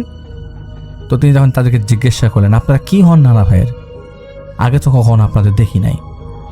উত্তরে তারা বলে, আমরা তোমার নানা ভাইয়ের অনেক পুরনো বন্ধু, আমাদের সাথে তোমার নানা ভাইয়ের সম্পর্ক অনেক দিনের। তো তার নানার বাড়ির রাস্তা হচ্ছে 2টা, একটা সামনের দিকে আর একটা পেছনের দিকে। তো পেছনের দিকে যেটা হচ্ছে পুকুরের পাড় ঘেঁষে তিনি বাড়িতে ঢুকে দেখে বাড়িতে কেউ নাই। বাড়ির উঠানে যান, কেউ নাই, পুরা বাড়ি ফাঁকা। তারপর সামনের রাস্তার দিকে যেতেই দেখেন বাড়ির সবাই দাঁড়িয়ে আছে লাশ নিয়ে। তারা এখনও ধান ক্ষেতের মধ্যে, সবাই লাশের জন্য রাস্তায় মাথায় দাঁড়িয়েছিল। তাকে দেখে সবাই বলছে, তুমি কোন দিক দিয়ে আসলা, আমরা তো তাকিয়েছিলাম, তোমাকে তো আসতে দেখলাম না। তিনি আর কিছু বলার আগেই তার মামি আর কিছু আত্মীয়রা তাকে জড়িয়ে ধরে কান্নাকাটি শুরু করে দেয়। মানে ওই যে এলাকার আত্মীয় স্বজনরা জড়িয়ে ধরে কান্নাকাটি শুরু করে দেয়। তো তারা আসলে টপিকটা থেকে ডিস্ট্র্যাক্টেড হয়ে যায় আর কি।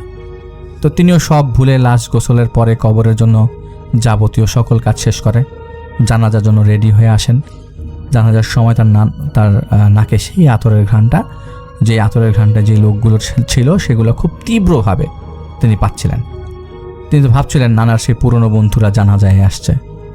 জানাজা শেষে তাদের তিনি খুঁজছিলেন, কিন্তু তাদের কোথাও আর দেখলেন না। এরপরে তার নানা ভাইয়ের দাফন শেষ করে কয়েকদিন পর যখন সবাই একটু স্বাভাবিক অবস্থায় আসে, তখন সবাই নানা ভাইয়ের ব্যাপারে কথা বলতো বিভিন্ন বিষয়ে। তো তিনি শুনতেন। একদিন রাত আনুমানিক 7-8টার দিকে, গ্রামে তখন 7-8টা মানে ভালো রাত, তিনি আর তার মামাতো ভাই বাজার থেকে আসছিলেন। আর দূর থেকে লক্ষ্য করছিলেন তাদের বাড়ির গোল গোল রাউন্ড দিয়ে কেউ একজন একটা লাইট, মানে টর্চ লাইট হবে বা কিছু একটা, পুরো বাড়ির রাউন্ড দিচ্ছে লাইটের আলোটায়। এবং লাইটের আলোটা বেশ তীব্র ছিল না, আবার হালকাও ছিল না, আবার বেশি বড়ও ছিল না। তিনি জিনিসটা অনেকক্ষণ খেয়াল করার পরে তার মামাতো ভাইকে জিজ্ঞাসা করে, কি রে, কে এখানে এত রাতে লাইট নিয়ে এরকম বাড়ির আশেপাশে ঘুরছে, চোর নাকি? তো তখন তার মামাতো ভাই বলল, আরে ওইটা কিছু না, চলো বাসায়, সামনে গেলে দেখবা আর জ্বলবো না, ওইগুলো জোনাকি পোকা। অনেক তাকে একটা বুঝ দিয়ে দিল, কোনো একটা বুঝিয়ে দিল যেন তিনি ভয় না পান।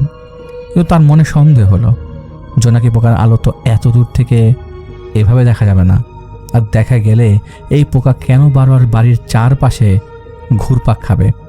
তো যাই হোক, বাড়ির ভেতরে ঢুকে পুকুর পাড়ে হাত পা ধুয়ে ঘাটলা থেকে উঠে আবারও চোখ পড়ে সেই আলোর দিকে। তারপর তিনি একটু ভয় পেয়ে যান, রুমের ভেতরে ঢুকে পরে কথায় কথায় সবার সাথে পরে তিনি ওই দিনের সব কথা বলেন, রাস্তা ভুলে যাওয়ার কথা, এমন কয়েকজন লোক তাদের বাড়িতে দিয়ে গেছে, তাও তাদেরকে আগে কখনো তিনি দেখেননি, এবং তাদের সাহায্যে তিনি বাড়িতে এসছে। এবং ওই দিন যেমন তার আসার কথা ছিল একসাথে, কিন্তু আগে এসে গেছেন। তো তার মামি বলে উঠলো, বাড়ির পেছন দিয়ে আসছো মানে বাড়ির পেছনে তো খাল খনন করা হয়েছে, ওইদিকে তো রাস্তা এখনও নরম, যদি ওই দিক দিয়ে আসলে কোমর পর্যন্ত পানি বেয়ে আসা লাগবে। পরে বাজার থেকে আসার সময় আলোর কথা বললেন তিনি, যে আমি আলো দেখেছি এরকম। তো আন্টি, উনি সবার বড়, তারপর তার মা, তারপর তার মামা।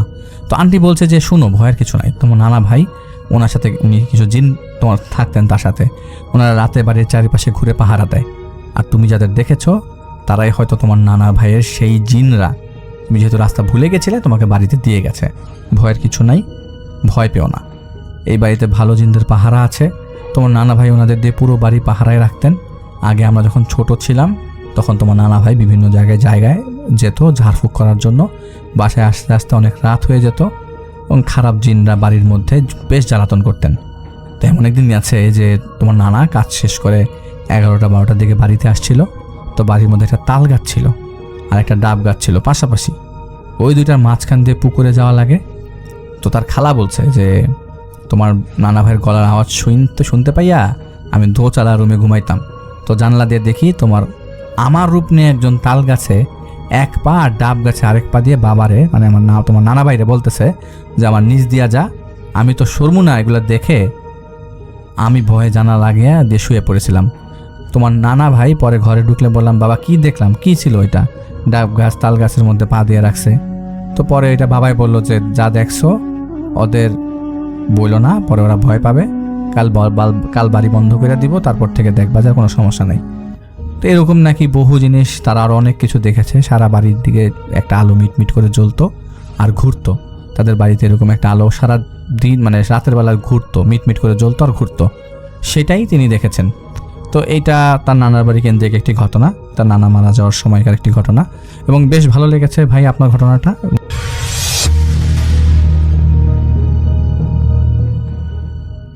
আমার নাম রাতুল হাসান, আমি ময়মনসিংহের গফরগাঁও থেকে লিখছি। ঘটনায় যাওয়া যাক। বেশ কয়েকদিন ধরে আমি উল্টাপাল্টা স্বপ্নে দেখছি। কেউ যেন আমার কানের কাছে এসে বলছে, ফিস ফিস করে বলছে, মরবি, সব মরবি। আরও অনেক অদ্ভুত সব স্বপ্ন তো আছে। তো একদিন রাত 3টায় আমি হেডফোন লাগিয়ে জোরে জোরে গানের সাউন্ড এত বেশি ছিল, তারপরও আমি স্পষ্ট শুনতে পারছিলাম যে কেউ আমার কানের কাছে এসে ফিস ফিস করে বলছে, মরবি, সব মরবি। সেই রাতে আমি প্রচণ্ড ভয় পেয়ে যাই। পরদিন সকালে আমি আমার ফ্যামিলি মেম্বারকে এই ঘটনাটা খুলে বললে সবাই এটা নিয়ে হাসাহাসি করে, এবং সকালে নাস্তা খেয়ে যখন যে যার মতো কাজে বেরিয়ে যায়, কিন্তু আমার দাদি এই ঘটনায় খুব গুরুত্ব সহকারে নেয়। এবং আমার দাদি আমাকে বলে যে তুই যে স্বপ্নটা দেখেছিস, যে সেটার ব্যাখ্যা আমি না দিতে পারলেও আমি একটা ঠিকানা দিচ্ছি, তুই এই ঠিকানায় চলে যা। তো পরদিন দাদির দেওয়া ঠিকানা অনুযায়ী একজন হুজুরের বাড়িতে আমি গেলাম। তারপর আমি হুজুরকে আমার নাম, আমার সমস্যার কথা বললাম। কিন্তু আজব ব্যাপার শাফিন ভাই, ঘটনাটি শোনার পর হুজুর আমার মুখের দিকে এক দৃষ্টিতে তাকিয়ে রইল। আমি বেশ আনইজি ফিল করছিলাম এবং হুজুরকে বললাম যে হুজুর কি হয়েছে। হুজুর আমার কথার উত্তর না দিয়ে বলল, কাল সন্ধ্যায় তার সাথে দেখা করতে। তবে বাসায় এসে যথারীতি ঘটনা কাউকে আমি বলিনি, অর্থাৎ হুজুরের সাথে যে আমি দেখা করেছি সেই ব্যাপারটা আমি কাউকে বলিনি। কিন্তু আমার দাদি আমাকে গোপনে নিয়ে গিয়ে জিজ্ঞাসা করলো যে তুই কি তোর সমস্যার কোনো সমাধান পেলি? আমি বললাম, হুজুর আমাকে কাল সন্ধ্যায় তার সাথে দেখা করতে বলেছে। দাদি বলল, যা, সমস্যার সমাধান করা দরকার, তুই যাস তাহলে। তো পরদিন সন্ধ্যায় আমি হুজুরের বাড়িতে গেলাম এবং দেখতে পেলাম যে অনেক লম্বা লাইন সেখানে। যেহেতু আমার আসতে একটু দেরি হয়ে গেছে, তাই আমার সিরিয়াল নাম্বারটা অনেক পেছনে। একে একে সবাই তাদের সমস্যার কথা বলে চলে যাচ্ছেন এবং সবশেষে আমার সময় হলো হুজুরের সাথে সাক্ষাৎ করার। এখানে বলে রাখা ভালো শাফিন ভাই, হুজুর সন্ধ্যা 7টা থেকে রাত 10টা পর্যন্ত তার আসর বসায়। আমি হুজুরের সাথে 9টা 20-এ সাক্ষাৎ করার সুযোগ পাই, অর্থাৎ একেবারে শেষ মুহূর্তে। তো যথারীতি হুজুর আর কিছু না জিজ্ঞেস করে আমাকে বসতে বললেন মাটিতে এবং ঘরের লাইট অফ করে দিলেন। এবং ঘরের 4 কোণায় 4টা মোমবাতি জ্বাললেন এবং আমি যেখানে বসেছি সেখানে একটা গোল বৃত্ত আঁকলেন তিনি। আমার মাথার উপরে হাত রেখে 5 মিনিট কি যেন পড়তে থাকলেন। আমি তখন বেশ ভয় পাচ্ছিলাম, কারণ এরকম পরিস্থিতির সম্মুখীন আমি আগে কখনো হইনি। কিন্তু তারপরেও নিজের মনকে শক্ত করে আমি চুপ করে বসে রইলাম, কারণ আমার সাথে ঘটে যাওয়া ঘটনাটা সত্যিই একটা সমাধান করা দরকার। হুজুরের মন্ত্র পড়া শেষ হলে হুজুর আমাকে যা বললেন সেটা শোনার জন্য আমি মোটেও প্রস্তুত ছিলাম না। বিশ্বাস করেন শাফিন ভাই, এটা শোনার পরে আমার মনে হচ্ছিল আমার পায়ের নিচ থেকে মাটি সরে গেছে। হুজুর আমাকে বললেন আমার উপরে কেউ কালো জাদু বা ব্ল্যাক ম্যাজিক করেছে, এবং যেই স্বপ্নটা আমি দেখছি সেটা ব্ল্যাক ম্যাজিকের কারণেই আমি দেখছি। আমার উপরে ভয়ঙ্কর কালো জাদু করা হয়েছে। আমি বললাম, হুজুর কীরকম কালো জাদু? হুজুর আমাকে বললেন, শয়তানকে খুশি করে তোর উপরে কালো জাদু করা হয়েছে। আমি আবারও প্রশ্ন করলাম, হুজুর শয়তানকে খুশি করার মানে বিষয়টা আমি বুঝলাম না। তারপরে হুজুর আমাকে বলল, শয়তানকে খুশি করে শয়তানের নামে একটি নিষ্পাপ শিশুকে বলি দেয়া হয়েছে, আর এই জাদু থেকে রক্ষা পাওয়া খুবই কঠিন। মাথা কাজ করছিল না আমার, আমি কি করব কিছুই বুঝতে পারছিলাম না। আমি তো কোনোদিন কারো ক্ষতি করিনি, আর আমার উপরে কার এত ক্ষোভ থাকতে পারে? কি বলবো কিছু বুঝতে না পেরে আমি হুজুরকে বললাম, হুজুর এই কালো জাদু থেকে রক্ষা পাওয়ার জন্য কি সত্যি কোনো উপায় আপনার জানা নেই? হুজুর বেশ পাতলা একটা স্বরে বলল, আছে, কিন্তু বিষয়টা খুব কঠিন। আমি বললাম, যতই কঠিন হোক আমি করব। হুজুর বলল যে শয়তানকে খুশি করে একটা নিষ্পাপ শিশু বলি দিয়ে তোমার নামে কালো জাদু করা হয়েছে। এই জাদু কাটাতে হলে তোকে 3টা নিষ্পাপ শিশু বলি দিতে হবে শয়তানকে খুশি করার জন্য। এবার আমার মাথায় আকাশ ভেঙে পড়ল। তারপর আমি নিজেকে শক্ত করে আবার হুজুরকে প্রশ্ন করলাম যে হুজুর এটা তো সম্ভব না, এটা কোনোভাবেই সম্ভব না, এছাড়া আর কি কোনো অন্য উপায় নেই? হুজুর বলল যে আরেকটি উপায় আছে, কিন্তু সেটা করলে কালো জাদুর প্রভাব পুরোপুরি কাটবে না। আমি বললাম, কি সেই উপায়? হুজুর বললেন যে উল্টাকরণ জাদু। আমি বেশ আগ্রহের সাথে প্রশ্ন করলাম, উল্টাকরণ জাদুটা আবার কি? হুজুর বললেন যে তোর উপরে জাদু করা হয়েছে, তার জাদুই তার উপরে গিয়ে পড়বে, অর্থাৎ তোর উপরে যে জাদু করেছে তার উপরেই গিয়ে জাদু পড়বে। এইসব কথা বলে হুজুর আমাকে বললেন পরশুদিন তার সাথে দেখা করতে এবং সাথে 5 কেজি মিষ্টি এবং 1 জোড়া মোরগ নিয়ে আসতে হবে, এবং এটাও বলে দিলেন যে দামাদামি না করে বিক্রেতা যা চাইবে তাই দিতে হবে। সে যদি একবারে লাখ টাকা চেয়ে বসে তাহলে কিন্তু তোর সেটাই আদায় করতে হবে। সুতরাং বিক্রেতার ব্যাপারে ঠিক থাকতে হবে, সে যেন বুঝে না ফেলে যে তুই সব দাম দিতে রাজি আছিস। এরপর হুজুরের সাথে সাক্ষাৎ করে আমি যখন বাসার দিকে যাচ্ছি তখন আমি স্পষ্ট শুনতে পেলাম কেউ যেন আমার ঘাড়ের উপরে হাত রেখে ফিসফিস করে বলছে, মরবি, সব মরবি,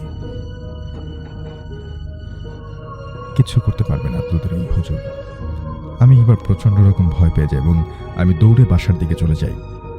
অর্থাৎ পথে এই কাহিনীটা ঘটে। পথে হুজুরের বাসার থেকে যখন তিনি ফিরে যাচ্ছিলেন তখন তিনি আবার এমনটা অনুভব করলেন যে কেউ তার কাঁধে হাত রেখেছে এবং তখন কানের কাছে গিয়ে ফিসফিস করে বলছে যে মরবি, তোরা সব মরবি।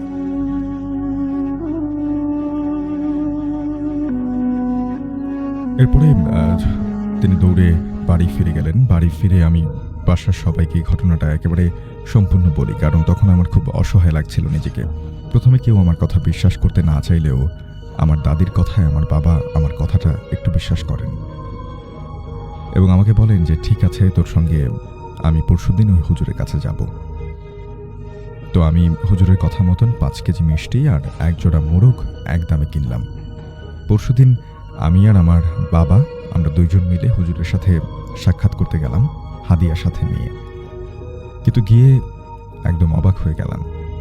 সেদিন এত লোক দেখলাম, কিন্তু আজ হুজুরের ঘরে একটি লোকও নেই, আমি আর বাবা ছাড়া।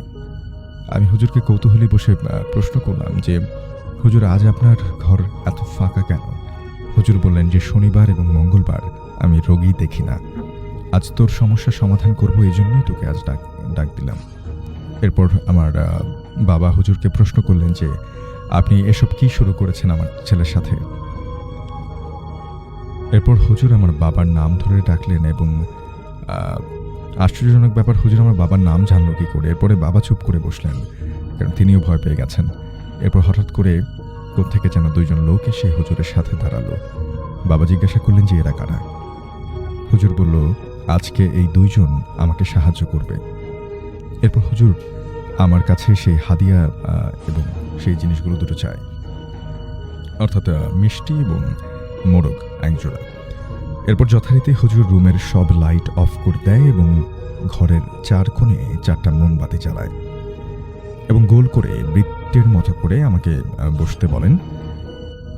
হুজুর ওই দুই সঙ্গীকে অন্য রুম থেকে কি যেন আনতে বলেন। আমি স্পষ্ট দেখতে পেলাম তাদের হাত কালো কুচকুচে, 1 বোতল তেল আছে তাদের হাতে। হুজুর সেই তেলের মধ্যে 5 মিনিট কি যেন দোয়া মন্ত্র পড়ে ফু দিলেন এবং আমার সামনে আগুন জ্বালালেন। এরপর হুজুর আমার কনিষ্ঠাঙ্গুলি চেপে ধরলেন। এরপর আমার আর কোনো কিছু মনে নেই। বাকিটা আমি আমার বাবার মুখ থেকে শুনেছি। তো বাবার মতোই আমি বলার চেষ্টা করছি। বাবা বললেন, তুই যখন অজ্ঞান হয়ে গিয়েছিলি তখন তোর ভেতর থেকে অন্য একজন কথা বলছিল। হুজুর ওকে প্রশ্ন করলো যে কে তুই, কে তোকে পাঠিয়েছে, আর এরপর কেন এর উপর ভর করেছিস। আমার মধ্যে থেকে ওই শয়তান জিন বলছিল আমি ওকে ছাড়বো না, ওকে আমি মেরেই ছাড়বো। তারপরে হুজুর ওই কালো মন্ত্র পড়া তেল আমার সামনে জ্বালিয়ে রাখা আগুনের মধ্যে ছেটাতেই আমি আমার মধ্যে থাকা শয়তান জিনটা চিৎকার করে ওঠে এবং হুজুর বলল, যাবি কিনা বল। এরপর জিনটার উপরে আরও অত্যাচার করা হলো। এক পর্যায়ে জিনটা আমার দেহ থেকে বের হয়ে যাওয়ার প্রতিশ্রুতি দেয় এবং সে বলে যে তাজা রক্ত চাই। এরপর হাদিয়া হিসেবে আনা 1 জোড়া মোরগ জবাই করে জিনকে সে তাজা রক্ত দেয়া হয়। এখানে শফিন ভাই, জিনটাকে বোকা বানানো হয়েছে। জিনটা ভেবেছে সে আমার তাজা রক্ত পেয়েছে, তাই সে চলে যেতে রাজিও হয় এবং হুজুর বলে, তোকে যে পাঠিয়েছে তুই তার উপর গিয়ে ভর করবি।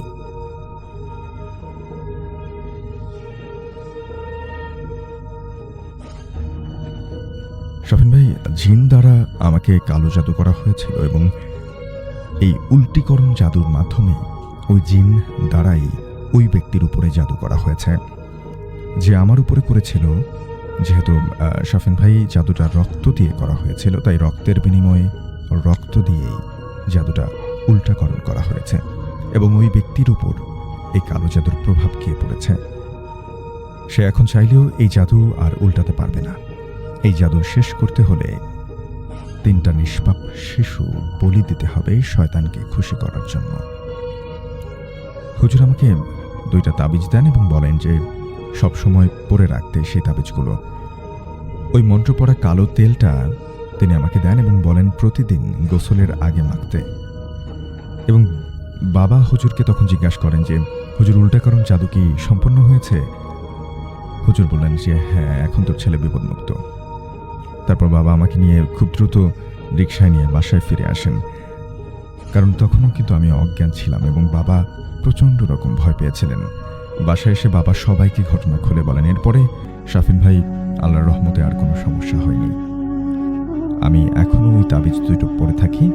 ওই তেলটা লাগানোর পর গোসল করলে গোসলের পানি কুচকুচে কালো বের হয়, যেমন মনে হয় জাদুর প্রভাব ধরে যাচ্ছে। অর্থাৎ ওই তেলটা গোসলের সময় ব্যবহার করলে তিনি গোসল করার পর তার গা থেকে যে পানিটা পড়ে সেটা দেখে তার মনে হয় যে কালো কুচকুচে কিছু পড়ে যাচ্ছে সেটার সাথে, অর্থাৎ সে জাদুর প্রভাব পড়ছে, এমনটাই তিনি বলছেন। এটা আমার জীবনের সত্য ঘটনা, অনুরোধ করব পড়ে শোনানোর জন্য। আর কালো জাদু বিষয়টা যে কতটা খারাপ সেটা আমার পরিবারই জানে।